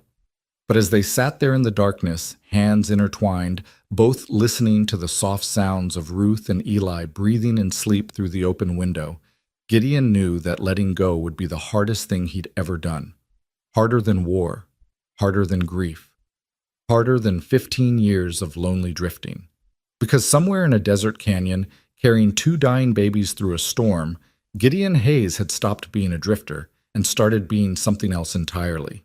He just didn't know yet if the world would let him keep the life he'd accidentally found, or if fate had one more loss waiting for him around the corner. The question lingered between them long after they'd said goodnight and retreated to their separate sleeping spaces. Gideon lay awake in Margaret's bedroom, with the babies breathing softly beside him, staring at the ceiling and wondering when exactly his life had veered so far off the solitary path he'd walked for 15 years. Above him, he could hear Margaret shifting restlessly in the loft, and he knew she was wrestling with the same thoughts that kept him from sleep. The next few days settled into a rhythm that felt dangerously close to permanence. Gideon woke early each morning to feed and change the babies while Margaret prepared breakfast. They'd eat together, talking quietly about small things, The weather, the town gossip Margaret had heard at the general store, Ruth's improving health, Eli's first real smile. After breakfast, Gideon would walk to the lumberyard where Sheriff Carlisle had arranged temporary work for him, carrying boards and hammering frames alongside men who asked few questions but watched him with cautious respect. The pay wasn't much, but it was honest work, and it felt good to have money in his pocket that he'd earned with his hands instead of his gun. Margaret spent her days tending to the babies and seeing patients who came to her for medical advice. Word had spread quickly that she was back in town, and women began appearing at her door with various ailments and concerns. Gideon would return each afternoon to find her in consultation with someone, or mixing herbs, or writing instructions for tonics and treatments. She moved through this work with confident grace, her hands sure, and her voice calm, and Gideon found himself watching her sometimes with something that felt uncomfortably close to admiration. On the fourth day after their arrival in Sweetwater, Mrs. Patterson appeared at their door just as they were finishing dinner. She had the look of someone bearing news she wasn't entirely happy about. "May I come in?" she asked, though she was already stepping through the doorway. "I've been talking to those families I mentioned, and I have some information you'll want to hear." They settled around Margaret's small table, the babies playing on a blanket nearby. Ruth had begun trying to grab at things, her small hands opening and closing with determined focus. Eli watched his sister with those solemn eyes, occasionally reaching out to pat her arm as if to encourage her efforts. "I'll start with the good news," Mrs. Patterson said, accepting the coffee Margaret offered. "The Millers and the Carters are both interested in the babies. The Millers especially. Sarah came by the cafe this morning and talked for an hour about how much they'd love to give a child a home." "That's wonderful," Margaret said, though her smile didn't quite reach her eyes. "And the bad news?" "Neither family wants to take both babies. The Millers can only manage one, financially speaking. They'd prefer Ruth, if it came to that. They lost a daughter, you see, and Sarah's heart is set on having another little girl. The Carters would take either twin, but they're firm about only wanting one. They've already got 2 boys to feed and educate, and they don't feel they could handle 2 infants on top of that." Gideon felt his jaw tighten. "And the Hendersons?" Mrs. Patterson's expression grew even more troubled. "That's where things get complicated. Harold Henderson came to see me yesterday, made a very generous offer. They'd take both babies, provide for them handsomely, give them every advantage." She paused. "But there are conditions." "What kind of conditions?" Margaret asked, her voice sharp. "They'd want to move away from Sweetwater. Henderson's been wanting to expand his business, and he's got opportunities in Denver. He'd take the babies with them, raise them there. New start, new life. No connection to their past." Mrs. Patterson looked at Gideon meaningfully. "No connection to you either. He was very clear about that. If they adopt the twins, you'd have no further contact. Clean break, he called it." The words hit Gideon like a physical blow. He'd known, intellectually, that adoption might mean losing touch with Ruth and Eli, but hearing it stated so baldly, so clinically, made it real in a way that terrified him. "Why?" he managed. "Why would he insist on that?" "I can only speculate," Mrs. Patterson said carefully. "But Harold Henderson is a proud man, used to being in control. I think he wants these babies, but he wants them to be his completely. No complications, no former guardian hovering around with conflicting ideas about how they should be raised." "That's not right," Margaret said firmly. "These children have already lost their parents. Now Henderson wants to erase even the memory of the man who saved their lives?" "I'm just telling you what he said. Whether it's right or wrong isn't for me to judge." Mrs. Patterson turned to Gideon. "But I will tell you this, you have options here. The Millers and Carters are good people. If you were willing to separate the twins, either family would provide a loving home." "No." The word came out harder than Gideon intended. "Ruth and Eli stay together. That's not negotiable." "Then your only option is the Hendersons and their conditions." Mrs. Patterson's voice gentled. "Unless you were thinking about keeping them yourselves." The room fell silent except for the crackling of the fire and Ruth's happy gurgling as she finally managed to grab the wooden rattle Gideon had carved for her. "We have no legal claim to them, and people are already talking about our living arrangement." "Well," Mrs. Patterson said with studied casualness, "those first 2 problems have a fairly obvious solution. As for the talking, people will always talk. The question is whether you care more about gossip or about those babies. Gideon's heart was hammering so hard he was sure the women could hear it. You're suggesting we get married? Just like that? I'm not suggesting anything. I'm simply pointing out facts. Mrs. Patterson stood, smoothing her apron. The Hendersons want an answer by the end of the week. That gives you 4 days to decide what you want to do. In the meantime, I'd recommend you both do some serious thinking about what matters most. After she left, Gideon and Margaret sat in stunned silence. Ruth had tired of her rattle and was making cranky sounds. But for once, Gideon didn't immediately move to comfort her. He was too busy trying to process the impossible situation they'd found themselves in. Marriage, Margaret finally said, her voice barely above a whisper. She's talking about a marriage of convenience, a practical arrangement. Is that what it would be? Gideon asked, looking at her directly. Convenient and practical? Margaret met his eyes, and the air between them suddenly felt charged with something they'd both been carefully avoiding. I don't know. What do you think it would be? Before Gideon could answer, Ruth's cranky sounds escalated to full crying. He rose automatically and scooped her up, grateful for the interruption. His mind was spinning too fast, his emotions too tangled to put into words. Marriage. To Margaret. To keep the babies. It was everything he wanted and everything he'd spent 15 years running from, all wrapped up in one terrifying package. She needs to sleep, he said, falling back on the practical. It's past her bedtime. I'll put them down. Gideon, we'll talk about this tomorrow, when we've both had time to think. He carried Ruth toward the bedroom. Eli cradled in his other arm and tried not to notice the hurt that flashed across Margaret's face. But that night, lying in the darkness with the babies sleeping beside him, Gideon couldn't stop thinking about her question. What would a marriage between them be? They'd known each other for barely a week, though it felt like longer. They worked well together, understood each other's silences, had built something that resembled a family out of necessity and shared purpose. But was that enough foundation for a marriage? And what about Sarah? His first wife, dead these 15 years, but still occupying a space in his heart that felt wrong to offer to someone else. Would Margaret understand that part of him would always belong to a ghost? Could he ask her to accept that? Sleep came slowly and brought dreams of the war, of Sarah's grave, of holding Ruth and Eli while they dissolved into smoke in his arms. He woke gasping just before dawn, his shirt damp with sweat, to find Ruth awake and watching him with those knowing eyes that seemed too old for her infant face. Morning, little bit, he whispered, gathering her up. You have bad dreams too? She made a small sound and patted his chest with her tiny hand, and something in Gideon's heart cracked a little wider. This baby, this tiny stranger, trusted him completely, needed him, loved him perhaps in the uncomplicated way infants loved anyone who cared for them. And he loved her back, loved both of them with a fierceness that terrified him. But was love enough? Was it fair to Margaret to marry her just to keep the babies?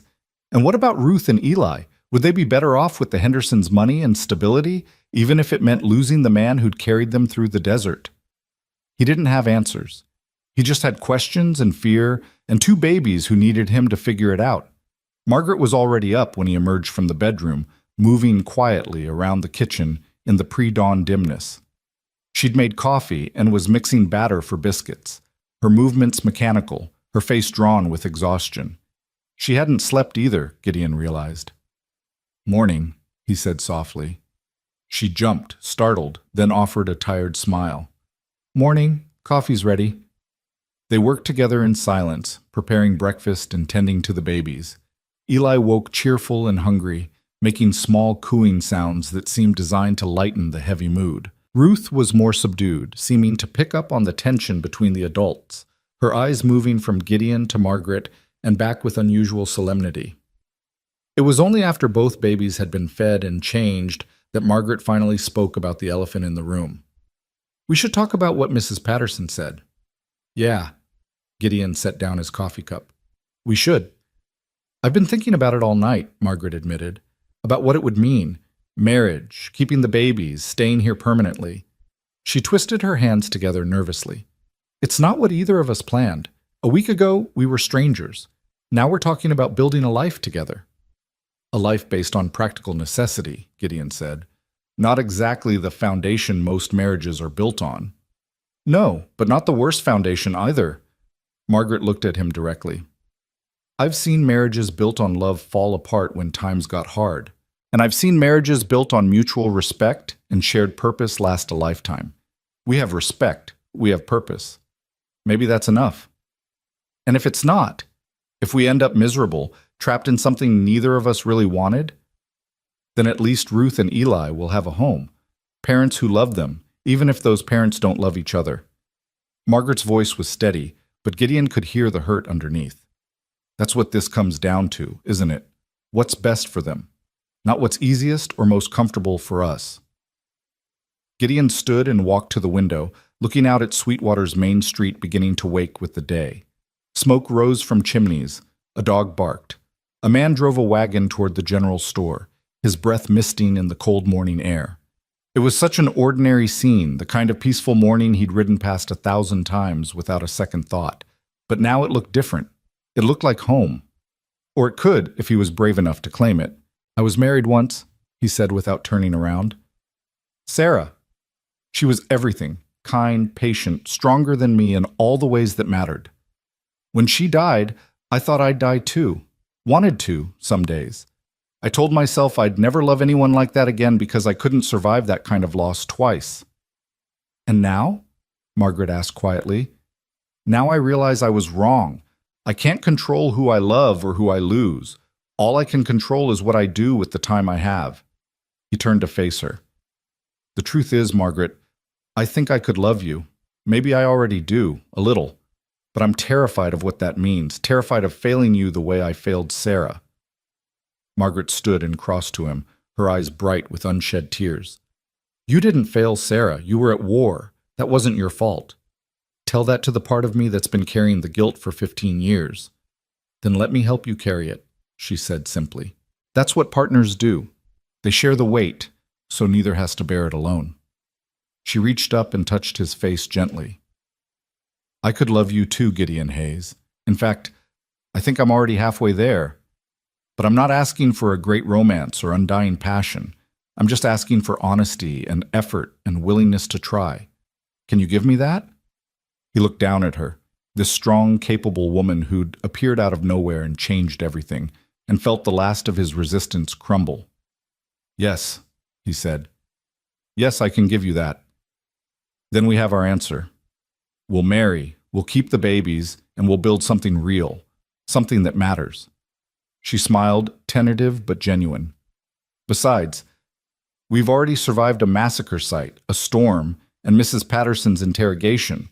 Compared to that, marriage should be easy. Gideon laughed, the sound startling him with its naturalness. When you put it that way, they sealed the decision with a kiss that was gentle and uncertain and full of promise. It wasn't the passionate embrace of young lovers, but it was real and honest, and that felt more valuable somehow. When they pulled apart, Ruth was watching them with what looked suspiciously like approval, and Eli had grabbed his own foot and was trying to eat it with single-minded determination. Well, Margaret said, her cheeks flushed, I suppose we should tell Mrs. Patterson and find Reverend Michaels and figure out how to actually do this. One step at a time, Gideon said. First step, coffee. Lots of coffee. Word of their engagement spread through Sweetwater faster than a prairie fire. By noon, it seemed like half the town had found excuses to walk past Margaret's house or stop by the cafe where they'd gone to tell Mrs. Patterson the news. The reaction was mixed, some genuinely happy, others clearly skeptical, a few openly disapproving of the hasty courtship and even hastier marriage plans. Harold Henderson was one of the disapproving ones.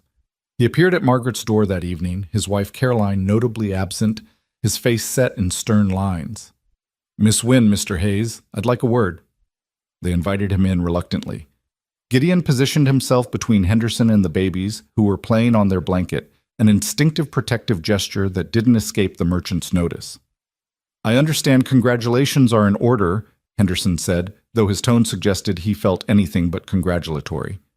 A sudden engagement. Very sudden. We know our own minds, Margaret said coolly. Is there something we can help you with, Mr. Henderson? Actually, yes. I came to make one final offer regarding the children. He looked at Ruth and Eli with an expression that was hard to read. My wife has her heart set on having a family. We're prepared to offer a very generous arrangement, $2,000 paid to you both, in exchange for legal guardianship of both twins. They'd want for nothing. The best schools, the best opportunities, a real future. The sum was staggering. $2,000 was more money than Gideon had seen in his entire life. It could buy a house, land, security for years to come. And Henderson was offering it freely, no strings attached except giving up Ruth and Eli. No, Gideon said before Margaret could speak. They're not for sale. I'm not trying to buy them, Henderson said, his voice sharp. I'm trying to give them a better life than a drifter and an itinerant midwife can provide. No offense intended, but what can you offer them? Margaret's house is barely big enough for one person, much less a family of 4. Hayes, you're working day labor at the lumber yard. That's no way to raise children. Maybe not, Margaret said, her voice level, but her eyes flashing with anger. But we love them. Can you say the same, Mr. Henderson? Or do you just want them as what? A project? A way to satisfy your wife's desire for motherhood? Henderson's face flushed. How dare you suggest? I'm not suggesting anything. I'm asking a direct question. Do you love Ruth and Eli? Do you know that Ruth gets fussy around sunset and needs to be rocked in a specific way? That Eli watches faces like he's memorizing them? That they comfort each other when they're scared? Margaret stepped forward. Those babies aren't blank slates for you to mold into whatever you want them to be. They're people with histories and needs and hearts that have already been broken once. They need parents who see them, truly see them, not benefactors looking for a good deed. Henderson stood abruptly, his jaw tight. I see I'm wasting my time here. When reality sets in and you realize you've bitten off more than you can chew, don't come crying to me for help. We won't, Gideon said firmly. After Henderson left, Margaret collapsed into a chair, shaking. That was terrifying. What if he was right? What if we can't provide for them properly? Then we'll figure it out, Gideon said, kneeling beside her chair. Together. Like you said, we share the weight. Besides, Henderson was wrong about one thing. What's that? I'm not just a drifter doing day labor anymore. Sheriff Carlisle offered me a deputy position this morning. Steady pay, a badge, a place in the community. He'd been planning to discuss it with Margaret before deciding, but Henderson's visit had crystallized his thinking. I was going to wait to tell you, but I want to take it. I want to build something here, for us, for them. Margaret's eyes widened. Gideon, that's wonderful. Why didn't you say something earlier? Because I wasn't sure I deserved it. Wasn't sure I could be that man, the kind who wears a badge and enforces law instead of running from it. He looked at Ruth and Eli, who'd abandoned their playing to watch the adults with those 2 knowing eyes. But for them, I can try. You'll be more than that.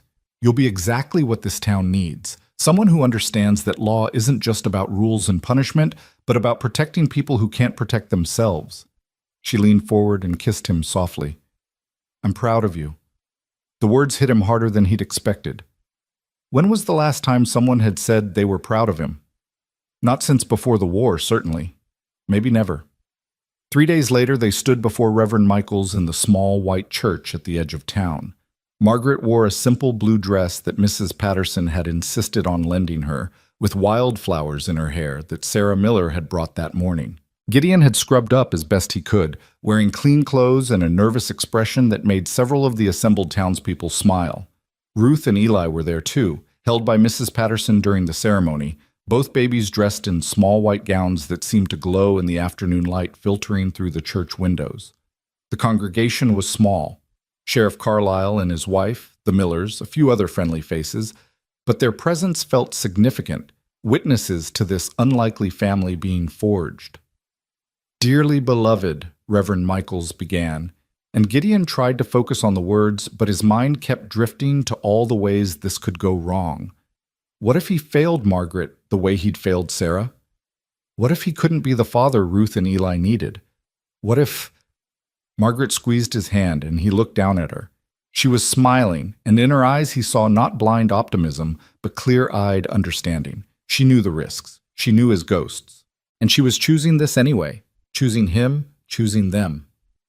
Do you, Gideon Hayes, take this woman to be your lawfully wedded wife, to have and to hold from this day forward, for better or worse, for richer or poorer, in sickness and in health, until death do you part? Gideon thought of Sarah, buried under a willow tree back in Missouri. Thought of his baby daughter who'd never drawn a full breath. Thought of his sister, dead of cholera, and all the years he'd spent running from the pain of loving and losing. Then he looked at Margaret and at Ruth and Eli watching him with those solemn eyes, and he realized something fundamental. He was done running. I do, he said clearly. And do you, Margaret Wynne, take this man to be your lawfully wedded husband, to have and to hold from this day forward, for better or worse, for richer or poorer, in sickness and in health, until death do you part? I do, Margaret said without hesitation. Then by the power vested in me by the territory of New Mexico and Almighty God, I now pronounce you husband and wife. You may kiss your bride.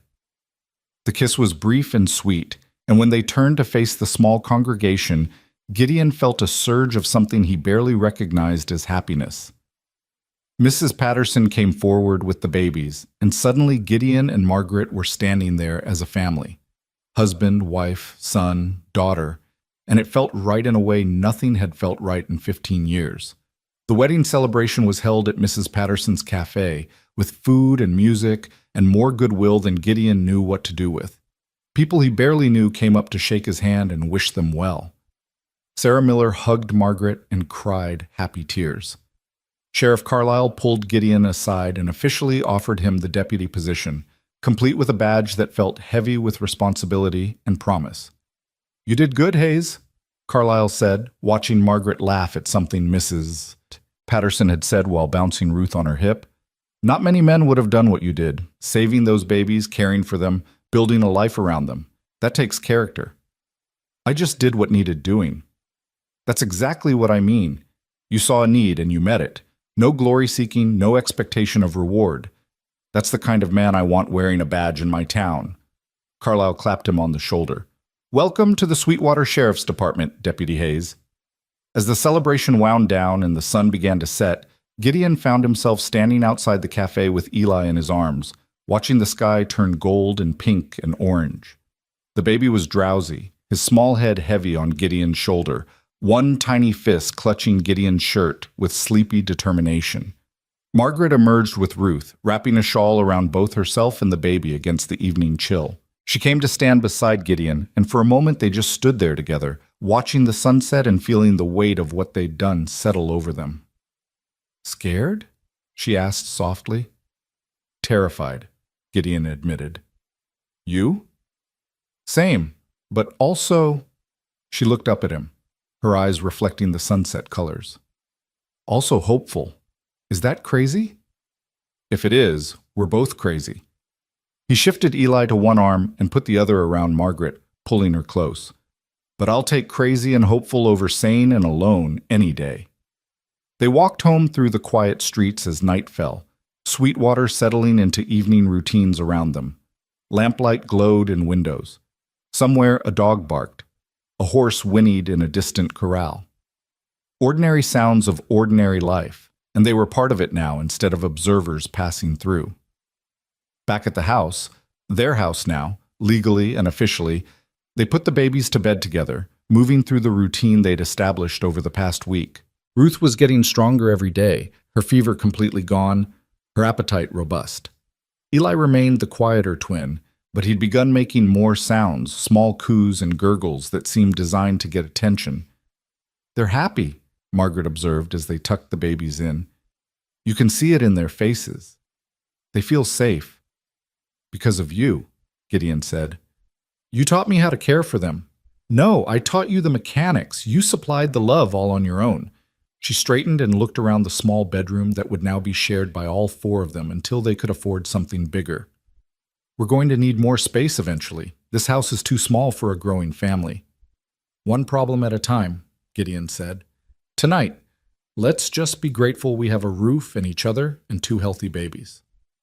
They made tea and sat together in the front room, not talking much, just being together. The fire crackled in the stove. Outside, wind rustled through the cottonwoods.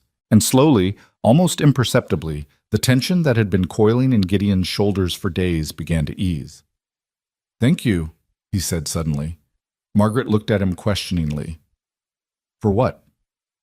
"For stopping that day in the canyon, for helping, for teaching me that I could be more than just a man running from his past." He set down his tea and took her hand. "For giving me a reason to stay in one place long enough to build something real." "You gave me the same thing," Margaret said. "I've spent 5 years telling myself I was content with my nomadic life, helping people and moving on before I got too attached. But I wasn't content. I was lonely. I was hiding from my grief just like you were hiding from yours." She squeezed his hand. "You and Ruth and Eli, you gave me permission to want more, to build a home instead of just visiting other people's homes." They sat in comfortable silence until exhaustion drove them to their sleeping spaces. At the bedroom door, Margaret paused and looked back at Gideon, who'd taken his usual spot on the floor by the fire.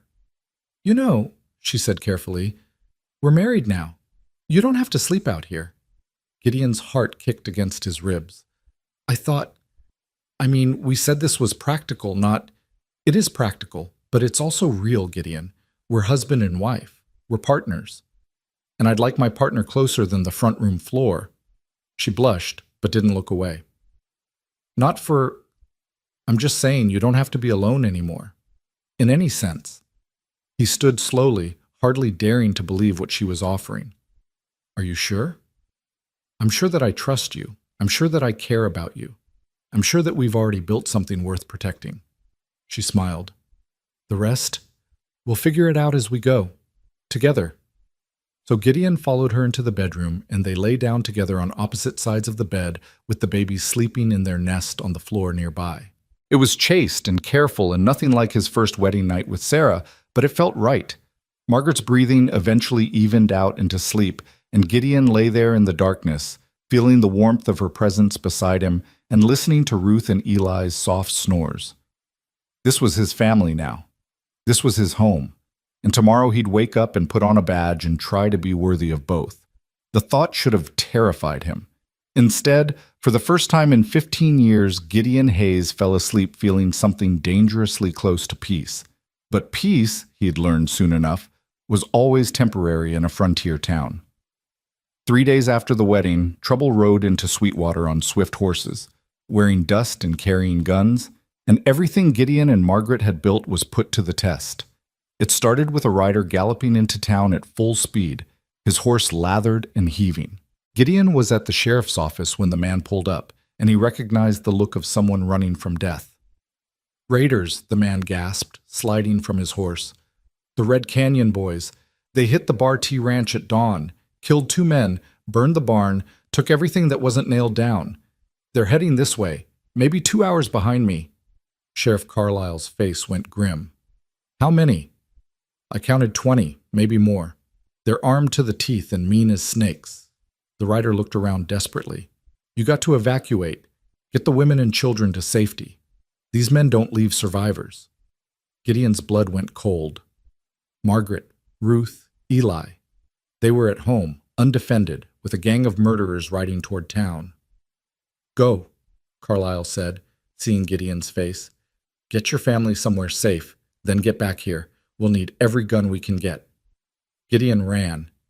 He'd never moved faster in his life, his boots pounding the dirt street, his heart hammering with fear. He burst through the door of his house to find Margaret calmly folding laundry while the babies napped.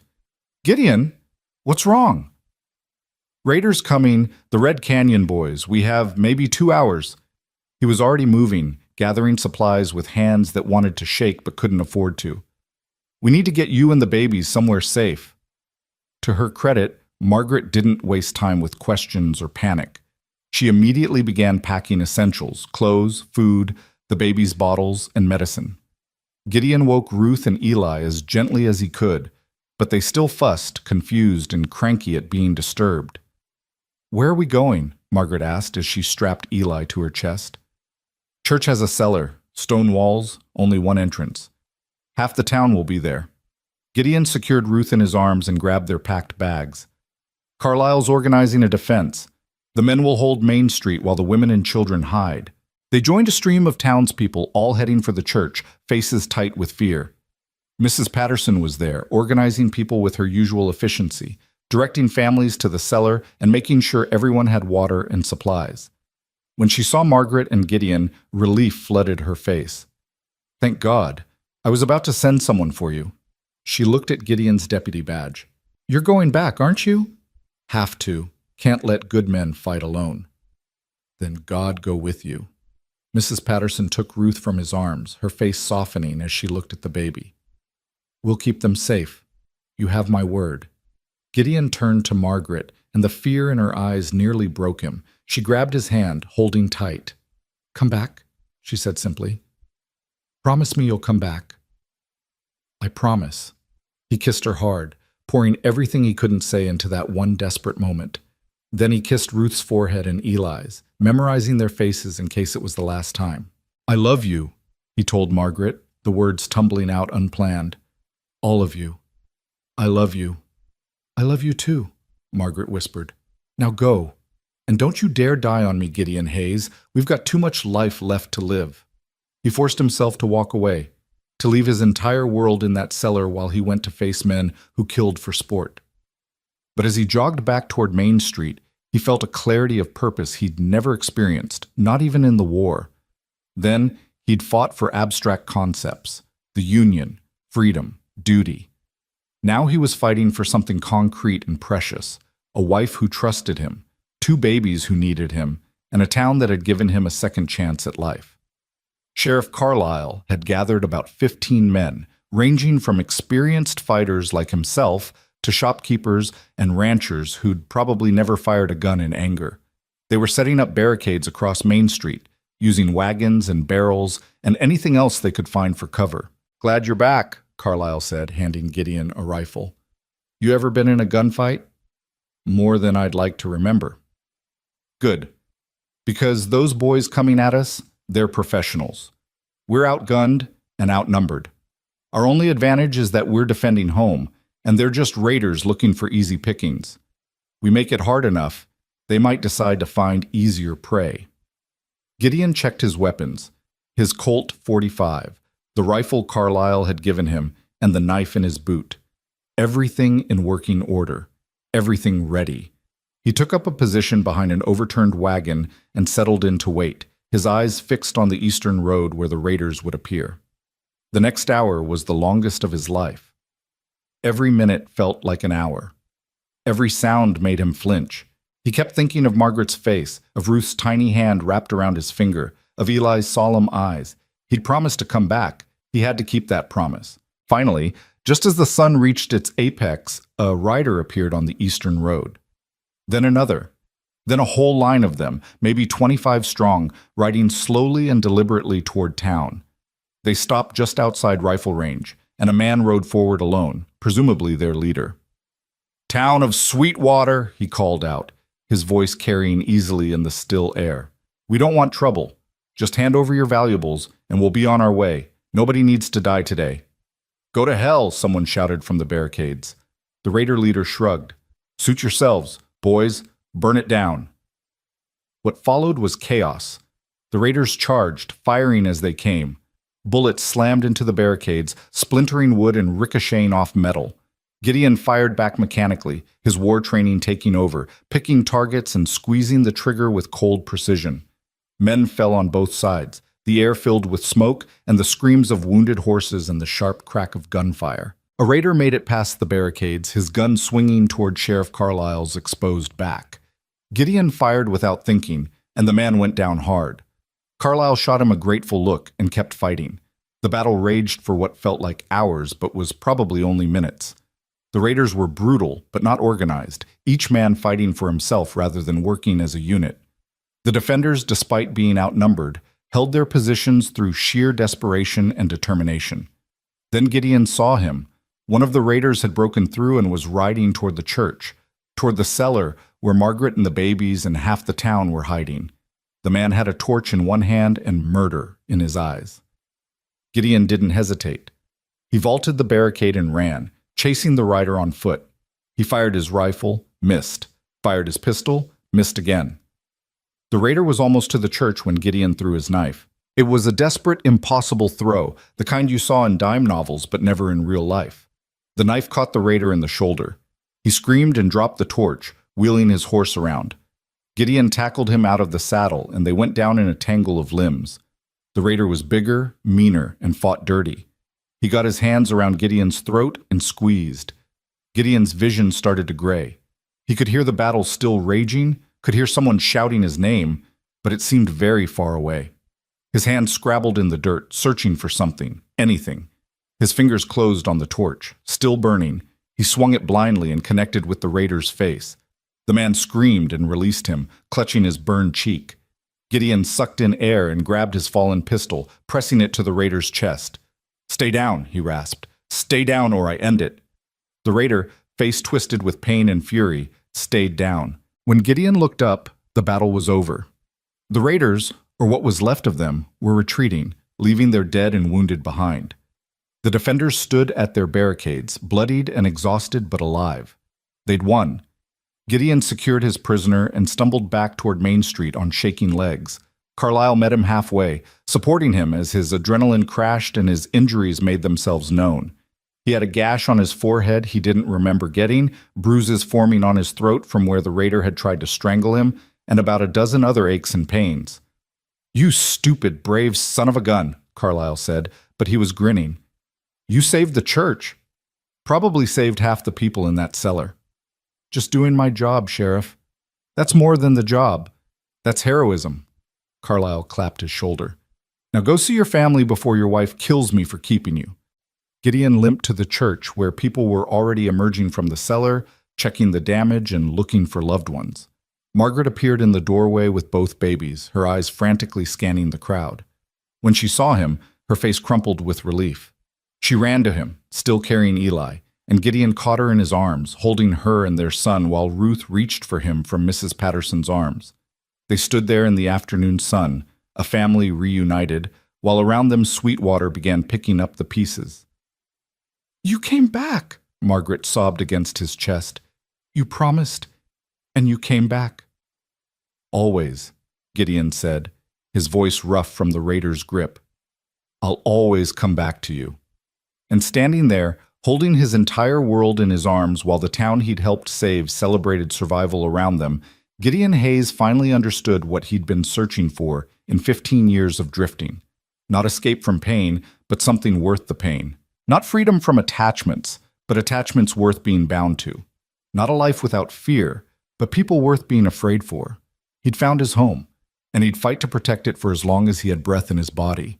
The aftermath of the raid stretched long into the evening, with men tending to wounded and women bringing water and bandages to those who needed them.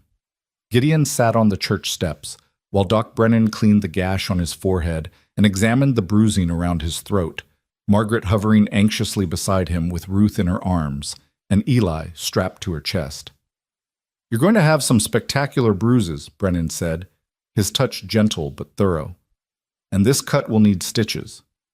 But you'll live, which is more than can be said for some." His voice grew heavy. "We lost 3 men today. Good men with families." The weight of that settled over Gideon like a shroud. He'd seen the bodies being carried to the undertakers, had recognized 2 of them as men who'd stood at the barricades beside him just hours ago. The victory suddenly felt hollow, tainted by the price paid for it. "Who?" Margaret asked quietly. "Tom Jacobson from the general store, Frank Miller, Sarah's husband, and young Billy Watts, one of Carlyle's deputies." Brennan finished stitching Gideon's forehead and sat back. "There'll be funerals tomorrow. The whole town will turn out." Sarah Miller. Gideon's stomach clenched as he remembered her crying happy tears at his wedding just days ago, remembered her bringing flowers for Margaret's hair. Now she was a widow, and the man who'd wanted to adopt Ruth had died defending the town that might have become their daughter's home. "I need to see her," Margaret said, her voice thick with grief.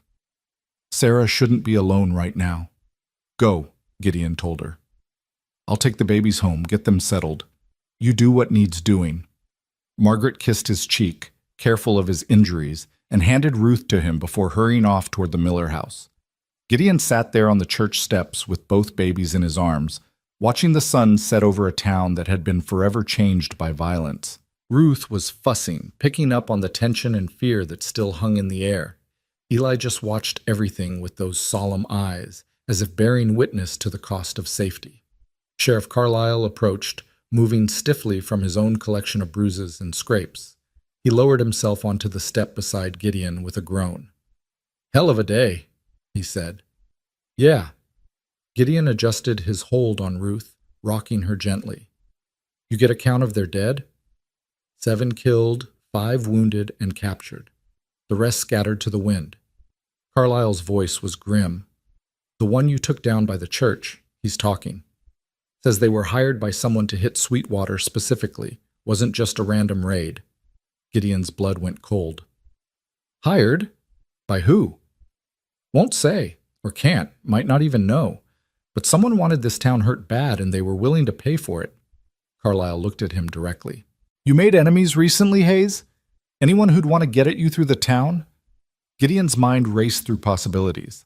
He'd been a drifter for 15 years, had gotten into his share of trouble, but nothing that would warrant this kind of organized revenge.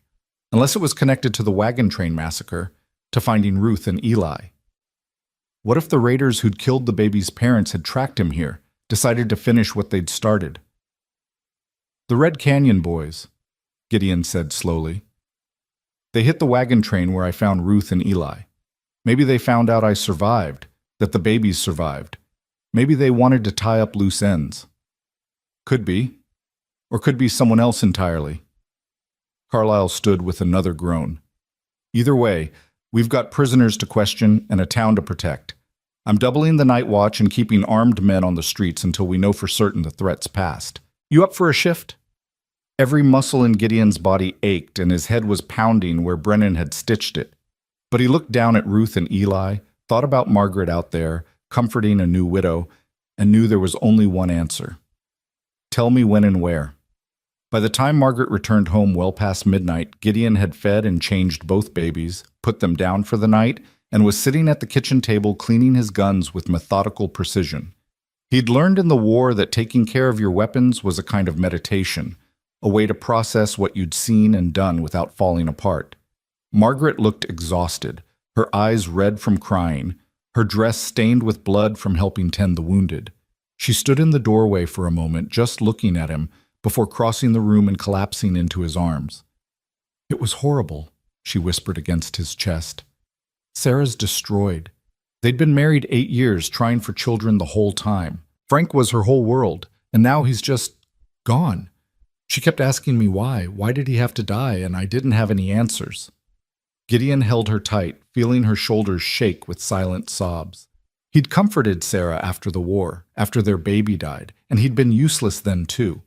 There were no words that made death easier, no platitudes that eased the pain of sudden loss.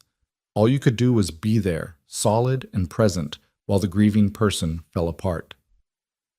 "I told her we'd help," Margaret said after a while, pulling back to wipe her eyes. "With the funeral costs, with the store, whatever she needs. We don't have much, but we have more than nothing, and she has less than that now." "Of course we'll help." Gideon brushed a strand of hair from her face. "That's what family does." "And Sweetwater's our family now." Margaret looked at him with something like wonder. 3 weeks ago, you were a drifter who talked to nobody. Now listen to you talking about family and community like you were born to it. 3 weeks ago, I didn't have a reason to care about community. Now I do." He glanced toward the bedroom where Ruth and Eli slept peacefully, unaware of the violence that had touched their new home. "I care about keeping them safe, about keeping you safe, about making sure what happened today doesn't happen again." "Carlisle told me what you did," Margaret said quietly. "Running after that raider, saving the church. Everyone's calling you a hero." Gideon shook his head. "I just did what needed doing. Any man would have, but they didn't. You did. You saw the danger, and you ran toward it instead of away from it." She cupped his bruised face gently. "That's who you are, Gideon Hayes. Not a drifter, not a man running from his past. A protector. A hero. Whether you want to admit it or not." He wanted to argue, but exhaustion was pulling at him like an undertow. Instead, he just pulled Margaret close again and held on, taking comfort from her solid warmth, her steady heartbeat, her presence that anchored him when everything else felt like shifting sand. They eventually made their way to bed, lying in the darkness with the babies breathing softly nearby.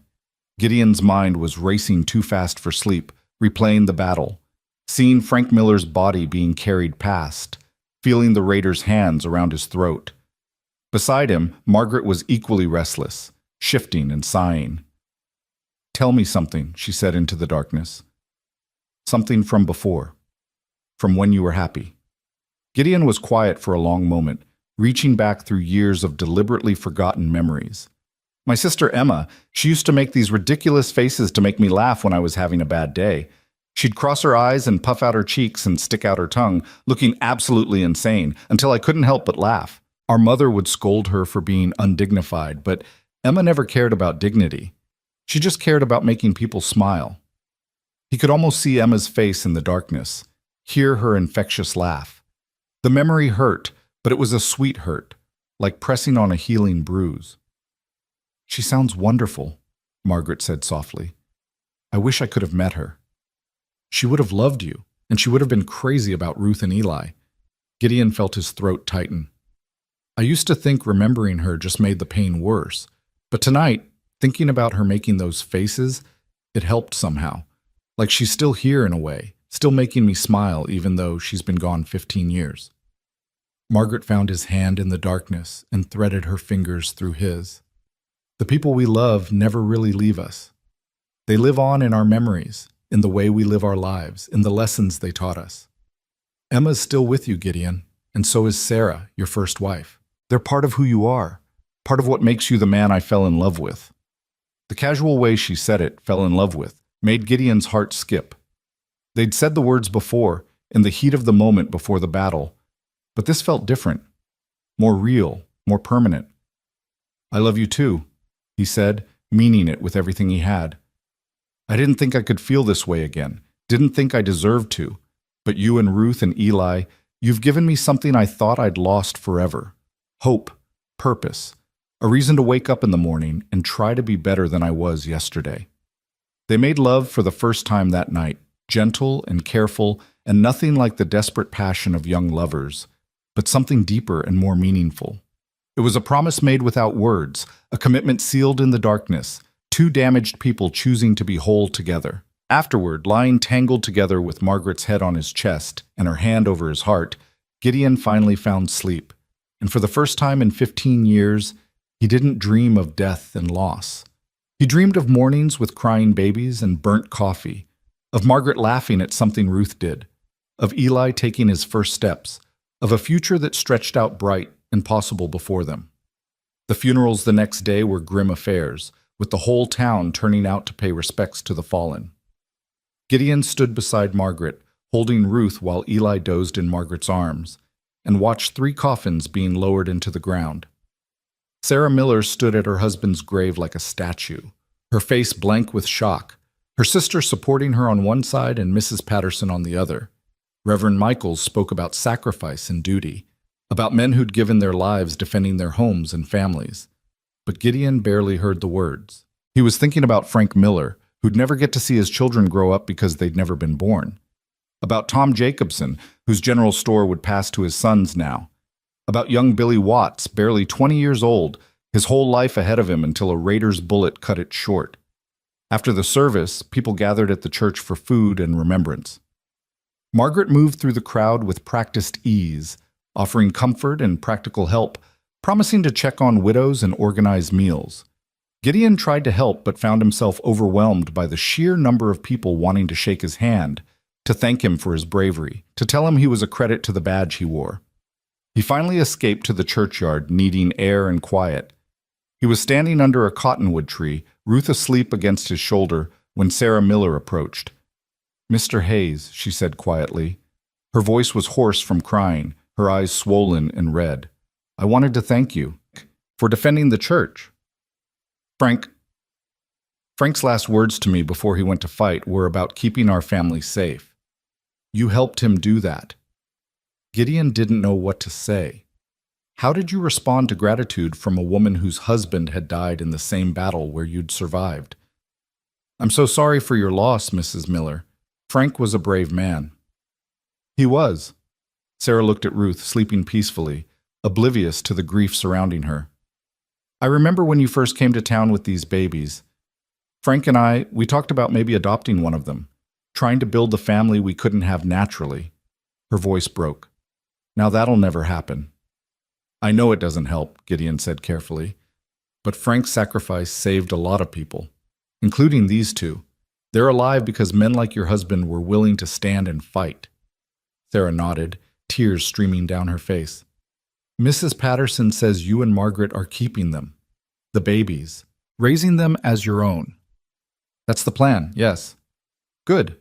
That's good. She wiped her eyes. They need parents who love them, who'll protect them. After what you did yesterday, I'd say they have that. She reached out and gently touched Ruth's small hand.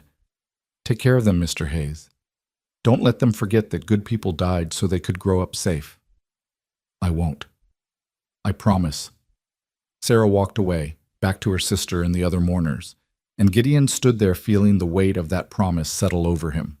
Ruth and Eli would grow up in a town built on sacrifice, defended by people who'd chosen to fight instead of flee. They'd never remember this day, never know the names of the men who died protecting them. But Gideon would remember, and somehow, someday, he'd make sure they understood the price that had been paid for their safety. The week following the funerals was tense, with armed men patrolling the streets day and night and people jumping at unexpected sounds. Sheriff Carlisle kept questioning the captured raiders, trying to determine who'd hired them and whether more attacks were coming. The raiders who'd escaped were still out there somewhere, potentially regrouping for another assault. Gideon threw himself into his deputy duties with almost desperate focus, working double shifts and volunteering for the most dangerous patrols. Margaret worried about him, but she understood. He was processing trauma the only way he knew how, by staying busy, by being useful, by protecting what mattered. But the nights were hard. He'd wake from nightmares about raiders breaking into their home, about finding Margaret and the babies dead like the people at the wagon train massacre.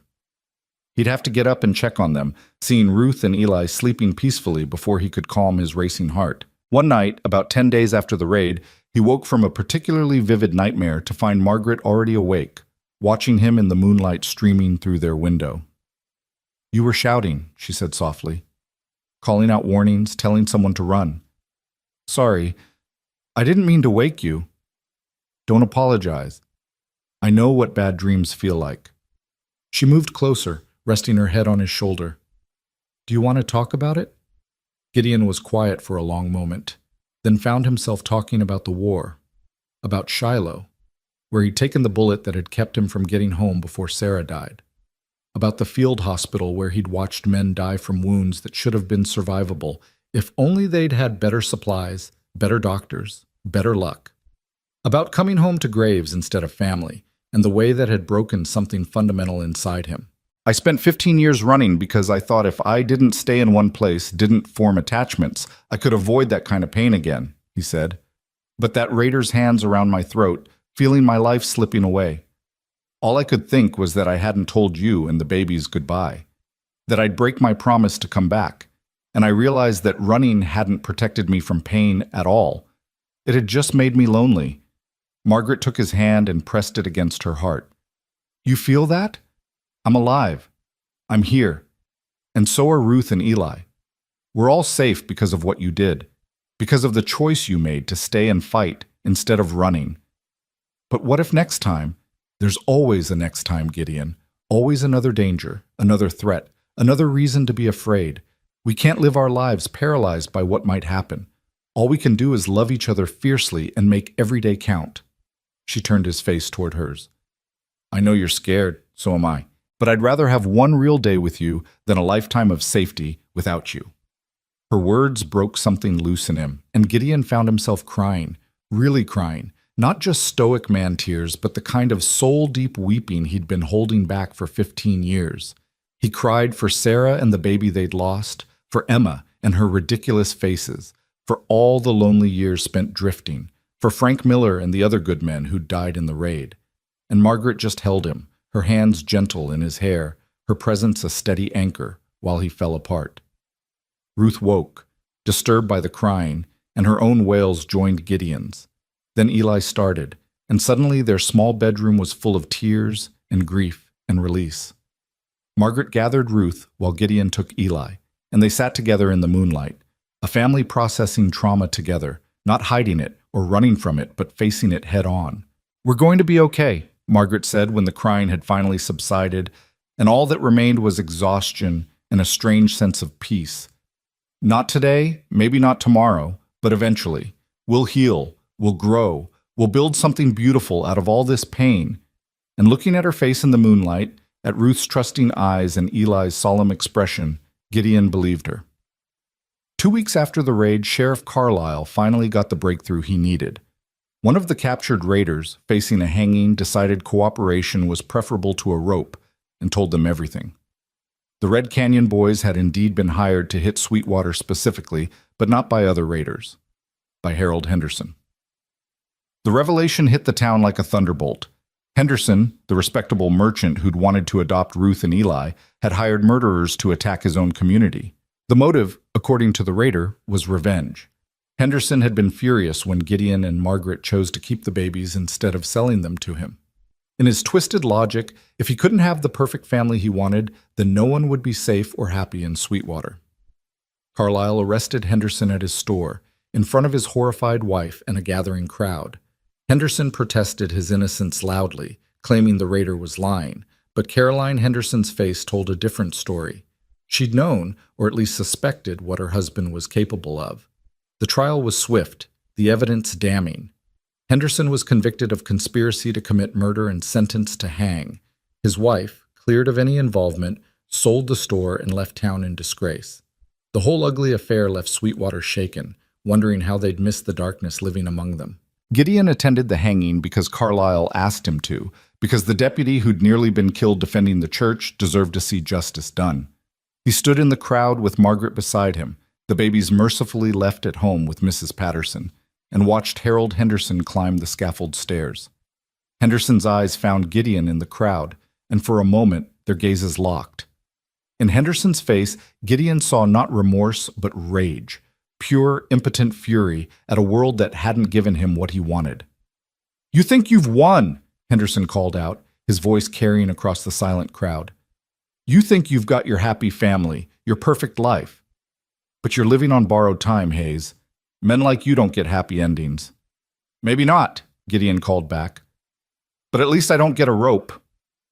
The hangman placed the noose, and moments later Harold Henderson was gone, his crimes paid for with the same kind of violence he'd inflicted on others. The crowd dispersed quietly, soberly, justice served, but no one feeling particularly victorious. Walking home afterward, Margaret was quiet and pensive. "He was right about one thing," she finally said. "We are living on borrowed time. Everyone is. Life's too short and too fragile to waste on fear and regret."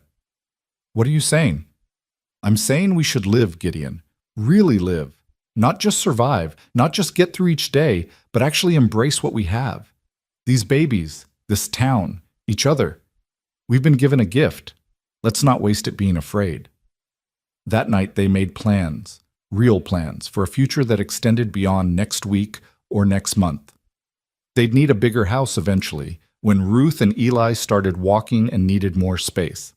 Gideon's deputy salary was modest but steady, and Margaret's midwifery brought in additional income. They could save, could build something solid.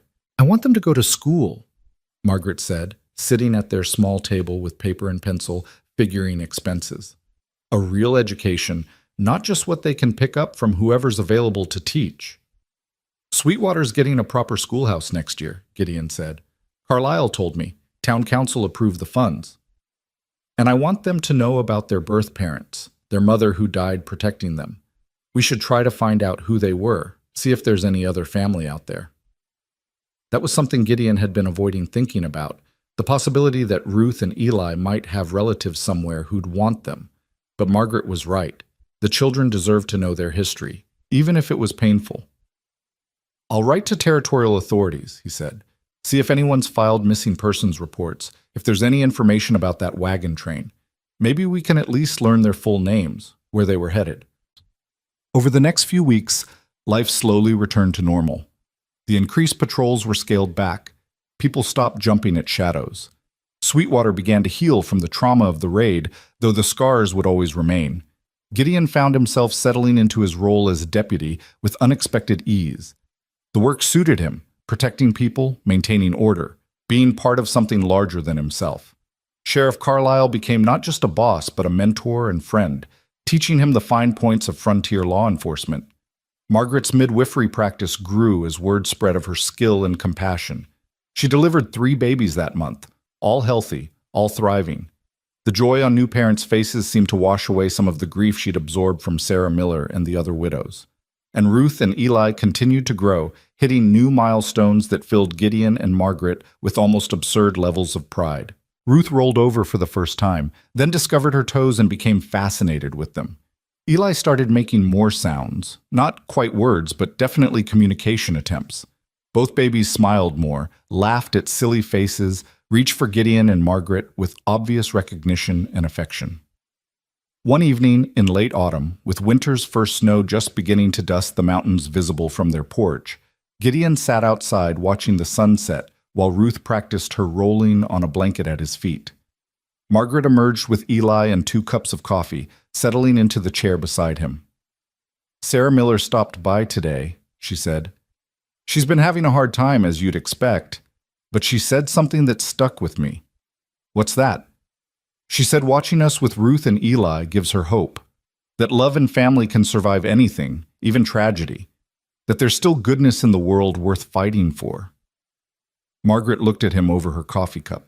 "You gave her that, Gideon, by choosing to stay, to fight, to build this life. You showed her that endings aren't always tragic, that sometimes broken people find ways to heal."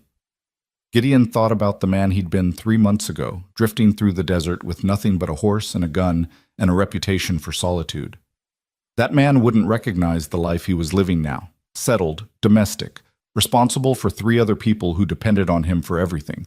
But he wouldn't go back to that lonely existence for anything, not for all the freedom in the world. "You know what's funny?" he said. "I spent 15 years thinking I was free. No ties, no obligations, no one to answer to. But I wasn't free at all. I was trapped by fear, by grief, by the belief that caring about people would only lead to more pain." He reached over and took Margaret's hand. "You freed me. You and these babies. You showed me that the opposite of loss isn't isolation, it's connection. You have to risk your heart to feel alive." Ruth chose that moment to roll right off her blanket into the dirt, bumping her head lightly. She looked surprised for a second, then her face crumpled and she began to wail. Gideon scooped her up immediately, checking for injury, finding none, just a startled baby who needed comfort. "You're okay, little bit," he murmured, rocking her gently. "Just a bump. Nothing a little love can't fix." The words felt prophetic somehow. Just a bump. Nothing love can't fix. It was the philosophy they'd been living by without naming it. The belief that whatever challenges came, whatever obstacles they faced, love and commitment could see them through. 3 months ago, Gideon Hayes had been a man with nothing to live for. Now he had everything. A wife he adored, 2 children he'd fight heaven and hell to protect, a community that respected him, and a purpose that got him up each morning with something resembling enthusiasm. "I got a letter today," Margaret said after Ruth had calmed and was contentedly chewing on her own fist. "From the territorial office, in response to your inquiry about the wagon train." Gideon's stomach tightened. "And?" "They found records. The wagon train was registered to a family named Morrison, James and Ellen Morrison, along with their infant twins Ruth and Eli. They were heading to California, planning to start a farm in the Sacramento Valley." Margaret's voice was gentle but firm. "There's no other family. Ellen was an orphan, and James's parents died years ago. No siblings on either side. Ruth and Eli are truly alone except for us." Part of Gideon felt guilty for the relief that washed through him. He didn't want these children to be orphans, didn't want them to have lost everything. But the selfish part of him was glad there was no one to take them away, no distant relative with a better claim to their hearts. "Morrison," he repeated, testing the name. "Ruth and Eli Morrison." "Or Ruth and Eli Hayes," Margaret said quietly. We could adopt them formally, make it legal and permanent, give them our name. The magnitude of that offer took Gideon's breath away.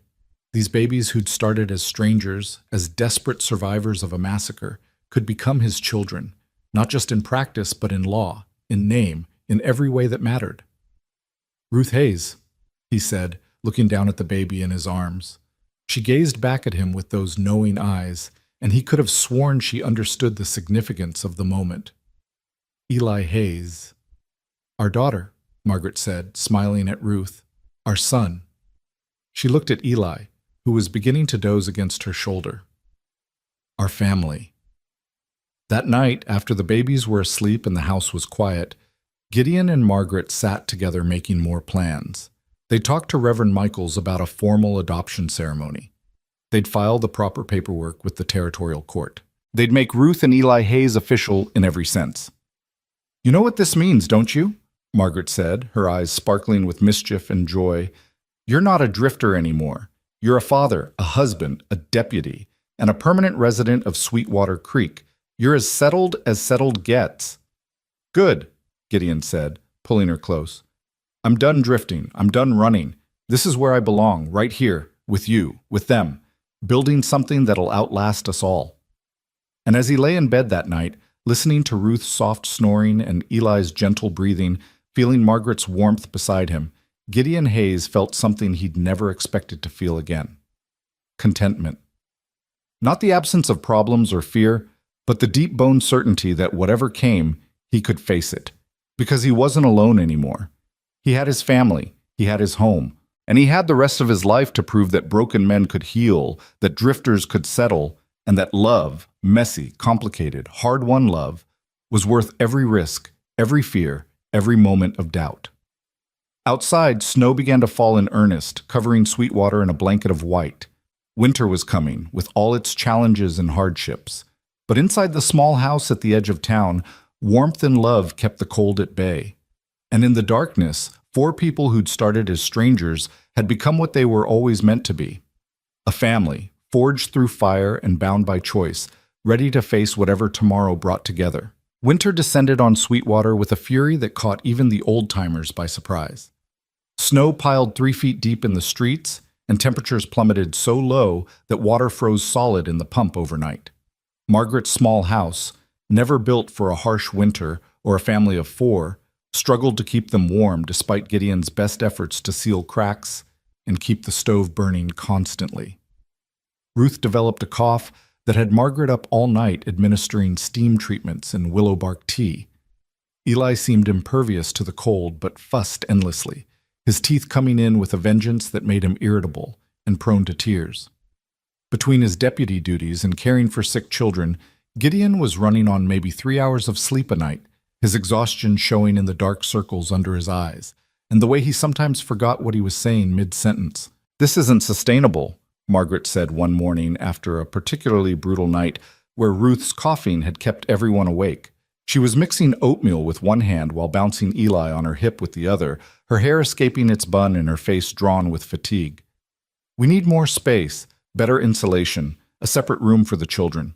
This house was fine for me alone, but for 4 people. "I know." Gideon was changing Ruth, who'd finally fallen into an exhausted sleep around dawn. Her breathing was easier today, the steam treatments working, but she still felt too warm under his hands. "I've been saving every penny from my deputy pay. Maybe by spring we'll have enough for something bigger." "Spring's 4 months away," Margaret pointed out. "We need something now." The conversation was interrupted by a knock at the door.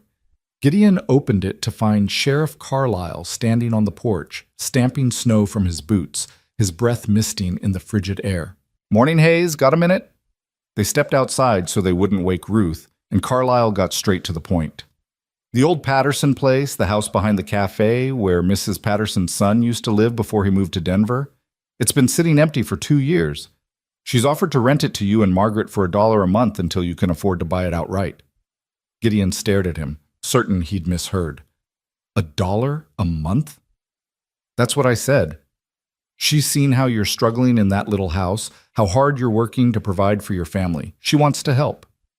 Carlisle's weathered face creased in a smile.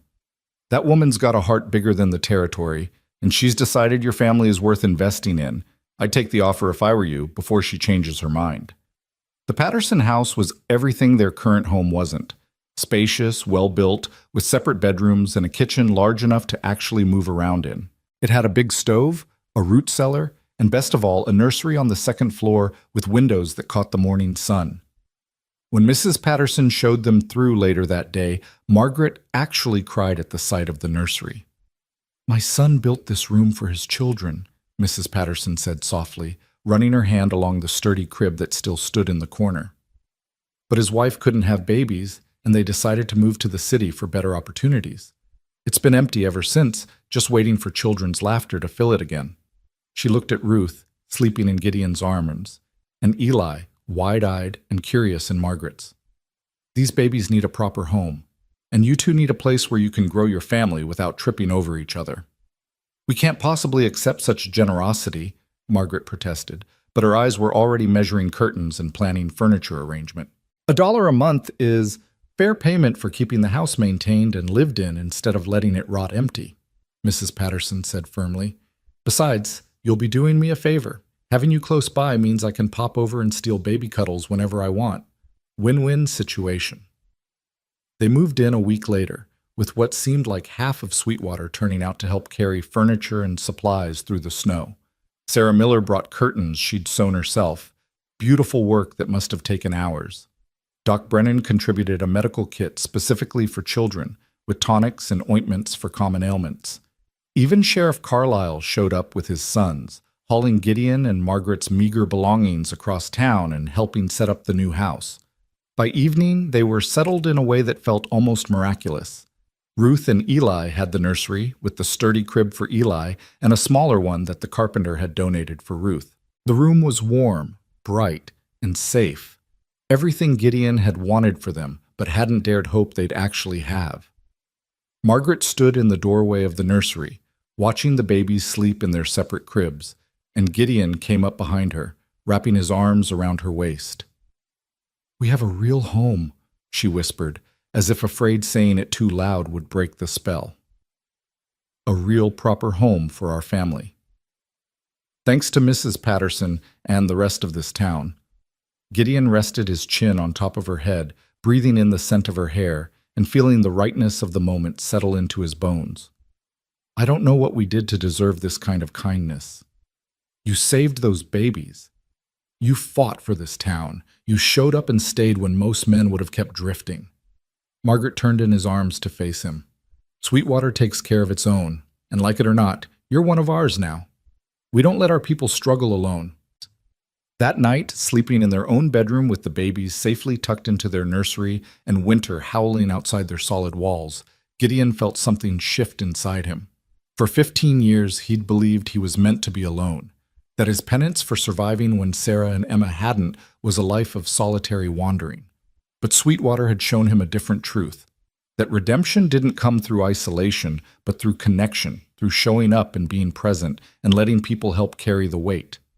The adoption ceremony took place on a surprisingly mild day in January, with the whole town turning out to witness Ruth and Eli officially become Ruth Hayes and Eli Hayes. Reverend Michaels performed the ceremony in the church, with Ruth wearing a white dress that Mrs. Patterson had made, and Eli in a tiny suit that made him look absurdly formal and adorable. "Do you, Gideon Hayes and Margaret Hayes, promise to love, protect, and raise these children as your own, providing for their physical, emotional, and spiritual needs to the best of your abilities?" Reverend Michaels asked. "We do," they said in unison, Gideon's voice rough with emotion and Margaret's eyes bright with tears.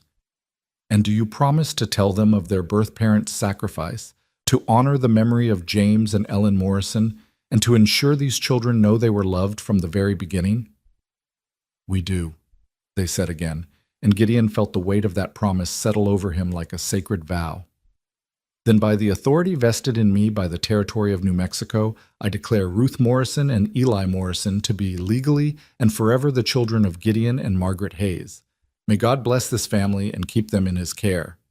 The church erupted in applause, and people surged forward to congratulate them and coo over the babies. Ruth, startled by all the noise and attention, began to cry. Gideon scooped her up immediately, and her cries subsided as soon as she recognized him, her small fists clutching his shirt. "That's my girl," he murmured. "You're safe. Papa's got you." Papa. The word felt strange on his tongue, foreign and wonderful all at once. He was somebody's papa now, officially and legally. These weren't just babies he was caring for temporarily. They were his children, his to raise and protect and love for the rest of his life. Margaret was crying openly now, happy tears streaming down her face as she held Eli and accepted congratulations. When their eyes met across the crowd, Gideon saw his own joy and terror reflected back at him. They were parents now, real parents, with all the responsibility and fear and overwhelming love that entailed. The celebration afterward was joyous and loud, with food and music and more goodwill than Gideon knew how to process. But the moment that stuck with him came later, when the crowd had thinned and he found Sarah Miller standing alone near the Morrison parents' memorial stone they'd erected in the churchyard. "Mrs. Miller," Gideon said softly, not wanting to intrude on her grief but unable to walk past without acknowledging her. "Mr. Hayes." She turned to him with a smile that was sad but genuine. "Or should I say, congratulations to the new father?" "Thank you. And please, call me Gideon." She nodded, then looked back at the memorial stone. "I've been thinking a lot about Frank lately, about the life we could have had, the children we wanted. It's hard not to be bitter, not to rage at God for taking him." She paused. "But then I see you with Ruth and Eli, and I think maybe there's a plan in all this chaos. Maybe Frank died so those babies could live. Maybe his sacrifice meant something." "It meant everything," Gideon said firmly. "Those children are alive because your husband and others like him stood between them and evil. That's not nothing, Sarah. That's heroism." "I know. It just doesn't make missing him any easier." She wiped her eyes. "But I wanted you to know, seeing your family gives me hope. It reminds me that life continues, that love persists even after loss. So thank you for that, for showing us all that broken things can be mended." After she walked away, Gideon stood for a long moment looking at the memorial stone, reading the names carved there. James Morrison, Ellen Morrison, parents who'd died protecting their children, who'd given everything so Ruth and Eli might live. He would make sure their sacrifice wasn't forgotten, that their children knew where they came from and understood the price that had been paid for their survival. Winter continued its harsh grip on Sweetwater, but inside the Patterson house, the Hayes family was warm and thriving. Ruth's cough finally cleared up completely, and she began to show the first signs of real personality, stubborn, curious, with a laugh that could light up a room. Eli remained the quieter twin, but his smiles were frequent now, and he'd begun to recognize his name, turning his head when called. Gideon settled into fatherhood with surprising ease, though he constantly worried he was doing everything wrong. Margaret would find him sometimes at night, standing over the cribs, just watching the babies sleep, making sure they were still breathing, still safe. "They're fine," she'd tell him gently. "You can't protect them from everything." "I can try," he'd reply, and she'd smile and lead him back to bed, where they'd lie tangled together and talk about their fears and hopes in whispered voices. One particularly cold February night, Gideon was on patrol with Sheriff Carlisle when they came across a wagon broken down on the outskirts of town. A family huddled inside, mother, father, and 3 children, all half frozen and desperate. "We're trying to reach California," the father explained through chattering teeth. "But we got caught in that last storm. Lost most of our supplies. Wagon wheel broke, and I don't have the tools to fix it." Gideon looked at this family, tired, scared, at the mercy of elements and circumstance, and saw himself 3 months ago carrying 2 dying babies through the desert with no clear destination. He saw the wagon train where he'd found Ruth and Eli, saw all the ways desperation and bad luck could end in tragedy. "Carlisle," he said quietly, "we need to help them." The sheriff nodded. "Already planning on it. Let's get them to the church, get them warm and fed. We can work on the wagon tomorrow." They spent the next hour getting the family settled, with Margaret appearing to tend to the children's frostbite and Mrs. Patterson organizing food and blankets. The parents kept thanking them, overwhelmed by the generosity of strangers, and Gideon thought about how he'd once been on the receiving end of that same generosity.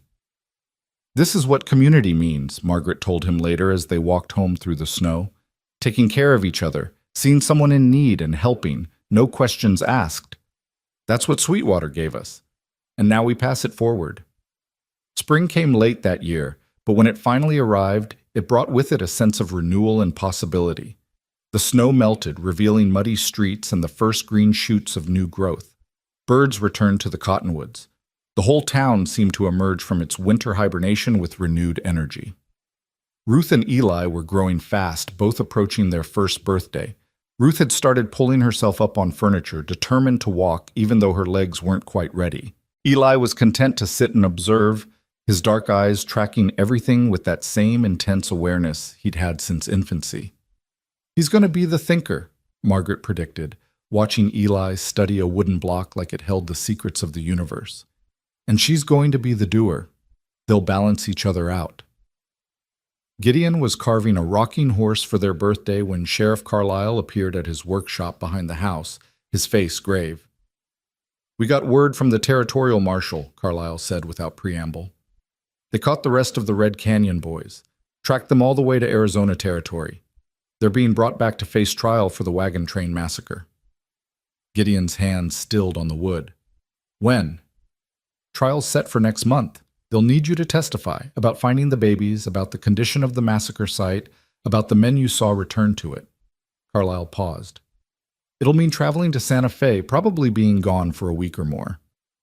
"I know that's hard with young children, but I'll do it," Gideon said immediately. "Those babies' parents deserve justice. James and Ellen Morrison deserve to be remembered, and their killers deserve to hang." Margaret was less enthusiastic when he told her that evening. "A week? Gideon, the children are barely a year old. Ruth's teething. Eli's been fussy. I can manage, but—" "Come with me," Gideon said suddenly. "All of you. We'll make it an adventure. The children are old enough to travel now, and Santa Fe's not so far. A week there and back, and we'll see justice done together." So in late April, the Hayes family set out for Santa Fe in a borrowed wagon, with supplies for the journey and two babies who seemed to think traveling was the greatest adventure ever conceived. Ruth babbled constantly, pointing at everything they passed and demanding to know what it was. Eli was quieter but equally fascinated, his eyes wide as he took in the changing landscape. They camped under the stars, with Margaret teaching Gideon how to entertain babies while cooking over an open fire. They sang songs and told stories and played silly games that made the children laugh. And at night, after Ruth and Eli were asleep, Gideon and Margaret would lie together, looking up at the vast New Mexico sky and marveling at how far they'd come. "A year ago, I was alone," Gideon said one night, his arm around Margaret and her head on his chest. "Completely, utterly alone. And now look at us. A family. Traveling together, building a life. Sometimes I can't believe this is real." "It's real," Margaret assured him. "The good and the bad, the joy and the fear, all of it's real. And all of it's ours." The trial in Santa Fe was brutal. Gideon had to recount finding the massacre site, describing in detail the bodies and the violence and the two tiny survivors hidden beneath their mother's corpse. He had to identify the men he'd seen return to the site, had to explain how he'd hidden with the babies while murderers walked past just feet away. The defense attorney tried to discredit him, suggesting he'd made up details or exaggerated the violence. But Gideon's testimony was too clear, too specific, backed up by physical evidence and the statements of other witnesses. And when Margaret took the stand to describe the condition of the babies when she'd found them, malnourished, dehydrated, clinging to life, there wasn't a dry eye in the courtroom. The Red Canyon boys were convicted on all counts. All 7 surviving members were sentenced to hang. Justice finally served for James and Ellen Morrison and the 6 other people who died in that desert canyon. After the verdict, the territorial judge called Gideon and Margaret to his chambers. "Mr. and Mrs. Hayes, I wanted to personally thank you for your testimony and for what you did for those children. The Morrison family has no living relatives to speak for them, but if they did, I imagine they'd be grateful beyond measure that their children ended up with people like you." "We're the grateful ones, Your Honor," Margaret said softly. "Ruth and Eli saved us just as much as we saved them." On the journey home, they stopped at a small trading post to rest and resupply. While Margaret was inside purchasing goods, Gideon sat on the porch with the babies, letting them play in a patch of sunshine. An old woman approached, her face weathered and kind, and asked to see the children. "Beautiful babies," she said, watching Ruth try to eat her own foot while Eli solemnly studied a pebble. "They're blessed to have a father who looks at them like you do." "I'm the blessed one," Gideon replied. The woman smiled. "That's how you know you're doing it right. When you understand that children are gifts, not burdens. When you see them as blessings instead of obligations." She patted his hand. "Your wife is right to love you, and those babies are lucky to call you Papa." The simple words stayed with Gideon long after the woman had gone. Lucky to call you Papa. For so long he'd felt like he was the lucky one, like he'd stumbled into this family by accident and they'd let him stay out of pity or convenience. But maybe that wasn't true. Maybe he'd earned his place here, through love and sacrifice and showing up every day even when it was hard. They arrived back in Sweetwater on a warm May evening, with the sun setting gold over the mountains and the town looking like something out of a painting. People came out to greet them, asking about the trial and cooing over how much the babies had grown in just a week. Mrs. Patterson had prepared a welcome home dinner, and they ate surrounded by friends and neighbors who'd become family. Ruth charmed everyone by actually taking her first wobbly steps, stumbling from Gideon's arms to Margaret's amid cheers and applause. Eli watched his sister's triumph and clapped his small hands together, his solemn face breaking into a rare, brilliant smile. That night, putting the children to bed in their nursery, Gideon felt a profound sense of completion. The men who'd killed James and Ellen Morrison would hang. The babies those parents had died protecting were safe and loved and thriving. Justice had been served, mercy had been given, and somehow, out of tragedy and loss, something beautiful had been built. "Thank you," he whispered to Ruth and Eli as he tucked them in, knowing they wouldn't understand but needing to say it anyway. "Thank you for trusting me, for needing me, for giving me a reason to stop running and start living." Ruth yawned and snuggled into her blanket. Eli watched him with those knowing eyes, and Gideon could have sworn the baby understood every word. Summer arrived with warmth and growth, and the Hayes family flourished along with the rest of Sweetwater.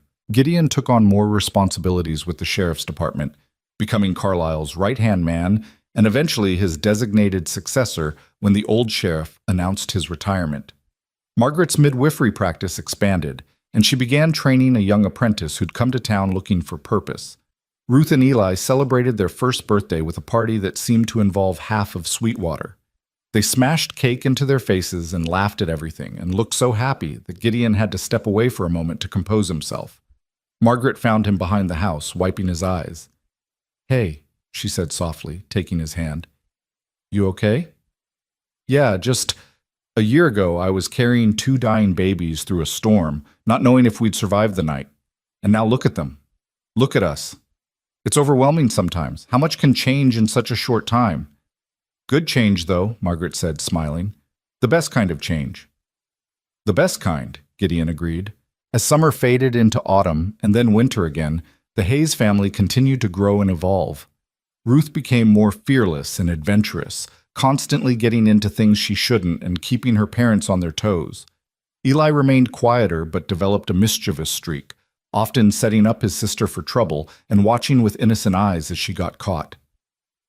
"They're partners in crime already," Gideon observed one day after finding both children covered in flour from a bag they'd somehow accessed in the pantry. "We're in trouble when they get older." "We're in trouble now," Margaret laughed, trying to clean flour out of Eli's hair. "But I wouldn't change it for anything." On a cold December evening, almost exactly a year after they'd moved into the Patterson house, Gideon came home from patrol to find Margaret sitting by the fire with an odd expression on her face, part nervous, part excited, part terrified.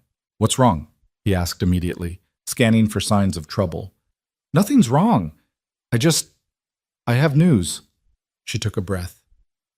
"Gideon, I'm pregnant. We're going to have another baby." The world seemed to tilt sideways. Another baby. Not adopted, not found in a massacre site, but theirs, made together, grown together, a child who would share both their names and their blood. "Are you sure?" he managed. "Doc Brennan confirmed it this afternoon. I'm about 3 months along. The baby should come next June." Her eyes searched his face anxiously. "Are you happy? I know we didn't plan this, and money's still tight, and the house will be even more crowded." Gideon crossed to her in 2 strides and pulled her into his arms, kissing her thoroughly. Happy doesn't begin to cover it. Terrified, overwhelmed, ecstatic, all of those and more. "We're having a baby, Margaret. Our baby." She laughed and cried at the same time, and they held each other while the fire crackled and Ruth and Eli played obliviously nearby, unaware that their family was about to expand again. That night, lying in bed with Margaret's hand on her still flat stomach, Gideon thought about the strange and beautiful path that had led him here. If he hadn't stopped at that wagon train, if he hadn't found Ruth and Eli, if Margaret hadn't appeared in that canyon, any number of small choices could have led to a completely different life. But all those choices had brought him here, to this moment, to this family that felt like destiny and miracle combined. "You know what I was thinking?" Margaret said softly in the darkness. "We should tell Ruth and Eli about their birth parents when they're old enough to understand. Not just that they died, but who they were. That their mother loved them enough to use her body as a shield. That their father probably died trying to protect them. They should know they come from courage and sacrifice." "And we'll tell them about the men who saved them," Gideon added. "Sheriff Carlisle, who offered work and friendship. Mrs. Patterson, who gave us a home. Sarah Miller, who donated curtains even while grieving her husband. All the people who showed up and helped when we needed it most. We'll tell them they're part of something bigger than just one family," Margaret agreed. "Part of a community that protects its own and lifts up the fallen and believes in second chances." "And third chances," Gideon said. "And fourth, however many chances it takes." The winter passed with its usual challenges, but the knowledge of new life growing made even the coldest days feel warm with possibility. Ruth and Eli continued to thrive, hitting new milestones and developing distinct personalities that never ceased to amaze their parents. By spring, Ruth was running everywhere and Eli was finally starting to walk, his careful steps a contrast to his sister's reckless charging. Margaret's pregnancy progressed smoothly, her body adapting to the changes with the same grace she brought to everything else. Gideon found himself constantly amazed by her strength, her competence, the way she could deliver someone else's baby in the morning and then come home to care for their own children without missing a beat. "You're staring again," she'd tell him, catching his gaze across the dinner table. "Can't help it. You're extraordinary." "I'm pregnant and exhausted, and I probably have spit up in my hair," she'd reply. But she'd smile. That special smile that was just for him, and Gideon would fall in love with her all over again.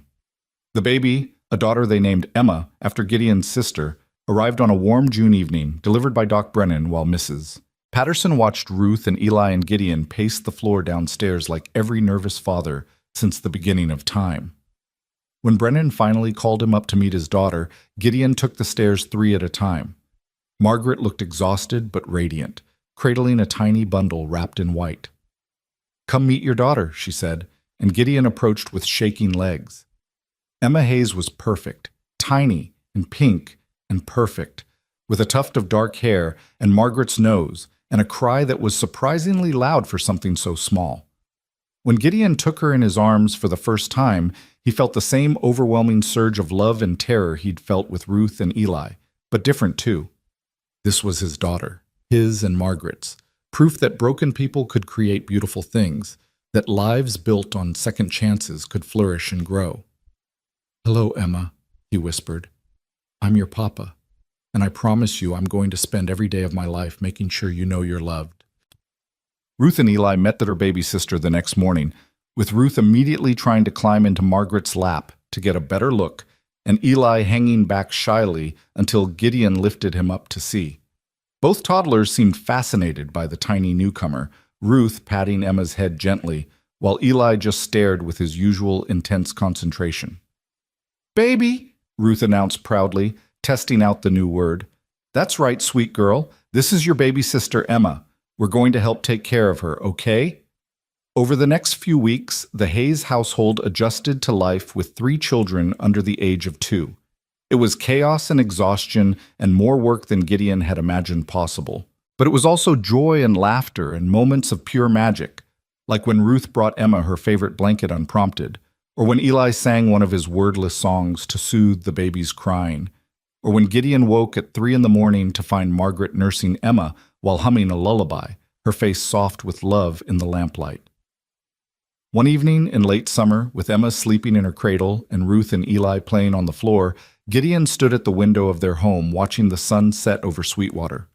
Margaret came to stand beside him, slipping her hand into his. "What are you thinking about?" she asked.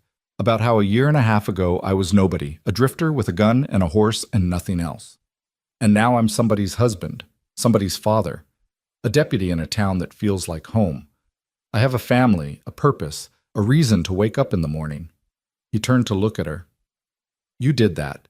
You and those 2 babies I found in the desert. You gave me my life back." "We gave each other life," Margaret corrected gently. "I was just as lost as you were, just as lonely. We saved each other, Gideon. That's what love does. It saves us from ourselves." Behind them, Ruth let out a peal of laughter at something Eli had done. Emma stirred in her cradle but didn't wake. The house was warm, full of the sounds and smells of family. And Gideon Hayes, who'd spent 15 years believing he was meant to be alone, understood finally that he'd been wrong. He'd never been meant for solitude. He'd been meant for this, for scraped knees and midnight feedings, for laughter and tears, for a wife who understood his demons and children who gave him reasons to slay them.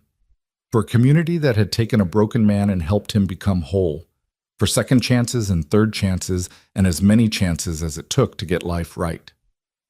The following spring, on a warm April morning, the whole town gathered to dedicate a memorial in the town square.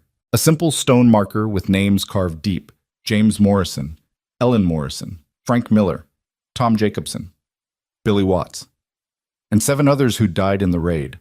A reminder that freedom and safety came at a price, paid by people who'd chosen courage over fear. Gideon stood with Margaret and the children as Reverend Michaels blessed the memorial. Ruth, now 2.5, held his hand and asked endless questions in a loud whisper. Eli, quieter as always, leaned against Margaret's leg. And Emma, just learning to walk, toddled between them with the fearless determination of someone too young to understand danger. After the ceremony, people lingered, sharing stories about the fallen and celebrating how far the town had come. Sarah Miller approached Gideon and Margaret, her face peaceful in a way it hadn't been for months. "I wanted to thank you," she said, "for keeping Frank's memory alive, for helping establish this memorial. It matters, knowing he won't be forgotten." "He'll never be forgotten," Gideon promised. "We'll make sure of that. And when our children are old enough to understand, we'll bring them here and tell them about the brave people who died protecting them." Sarah smiled and knelt down to Ruth's level. "Your papa is a hero. You know that? He saved you and your brother, kept you safe when the whole world was dangerous." Ruth looked up at Gideon with her mother's eyes, Ellen Morrison's eyes, and said with perfect confidence, "Papa's the best." Such simple words from a 2-year-old, but they hit Gideon with the force of a revelation. Papa's the best. Not perfect, not without flaws or fears, but the best she knew, the best he could be. And maybe that was enough. That evening, after the children were in bed and the house was quiet, Gideon and Margaret sat on their porch watching stars emerge in the darkening sky. Emma's cradle was beside them, the baby sleeping peacefully. Inside, Ruth and Eli were dreaming whatever 2-year-olds dreamed about. "Do you ever think about where we'd be if things had gone differently?" Margaret asked. "If you'd ridden past that wagon train? If I hadn't stopped in that canyon?" "Sometimes," Gideon admitted, but not with regret. Every choice, every moment of pain or fear or doubt, they all led here. To this porch, this family, this life. I wouldn't change any of it. Not even the hard parts? Especially not the hard parts. They taught us what we were capable of, showed us we were stronger together than we ever were alone." He pulled her close. "Besides, the hard parts make the good parts better. I appreciate every peaceful moment now because I know how easily it could all be lost." They sat in comfortable silence, watching Sweetwater settle into night around them. Lamplight glowed in windows. A dog barked somewhere. A wagon rattled past on the main road. Ordinary sounds of ordinary life in an ordinary town. But there was nothing ordinary about what they'd built here. A family forged from tragedy and choice. A home created from mercy and stubbornness. A life that proved broken things could be mended, that drifters could settle, that love, messy, complicated, hard-won love, could redeem even the most lost souls. Years later, people in Sweetwater would tell the story of the cowboy who'd found two dying babies in the desert and refused to let them go. They'd talk about how Gideon Hayes had walked through storms and fought raiders and built a family from nothing but determination and love.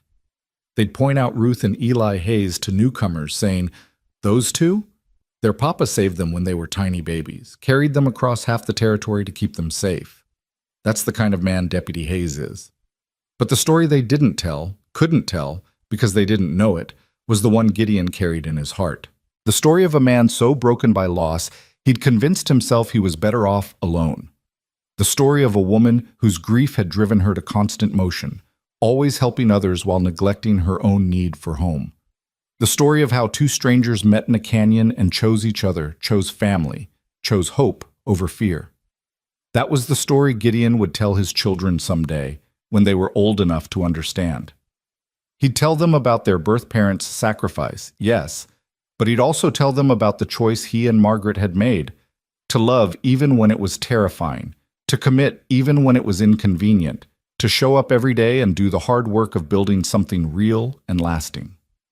"You're not alone," Margaret had told him that first night in the line shack, when everything was uncertain and the future was just a question mark.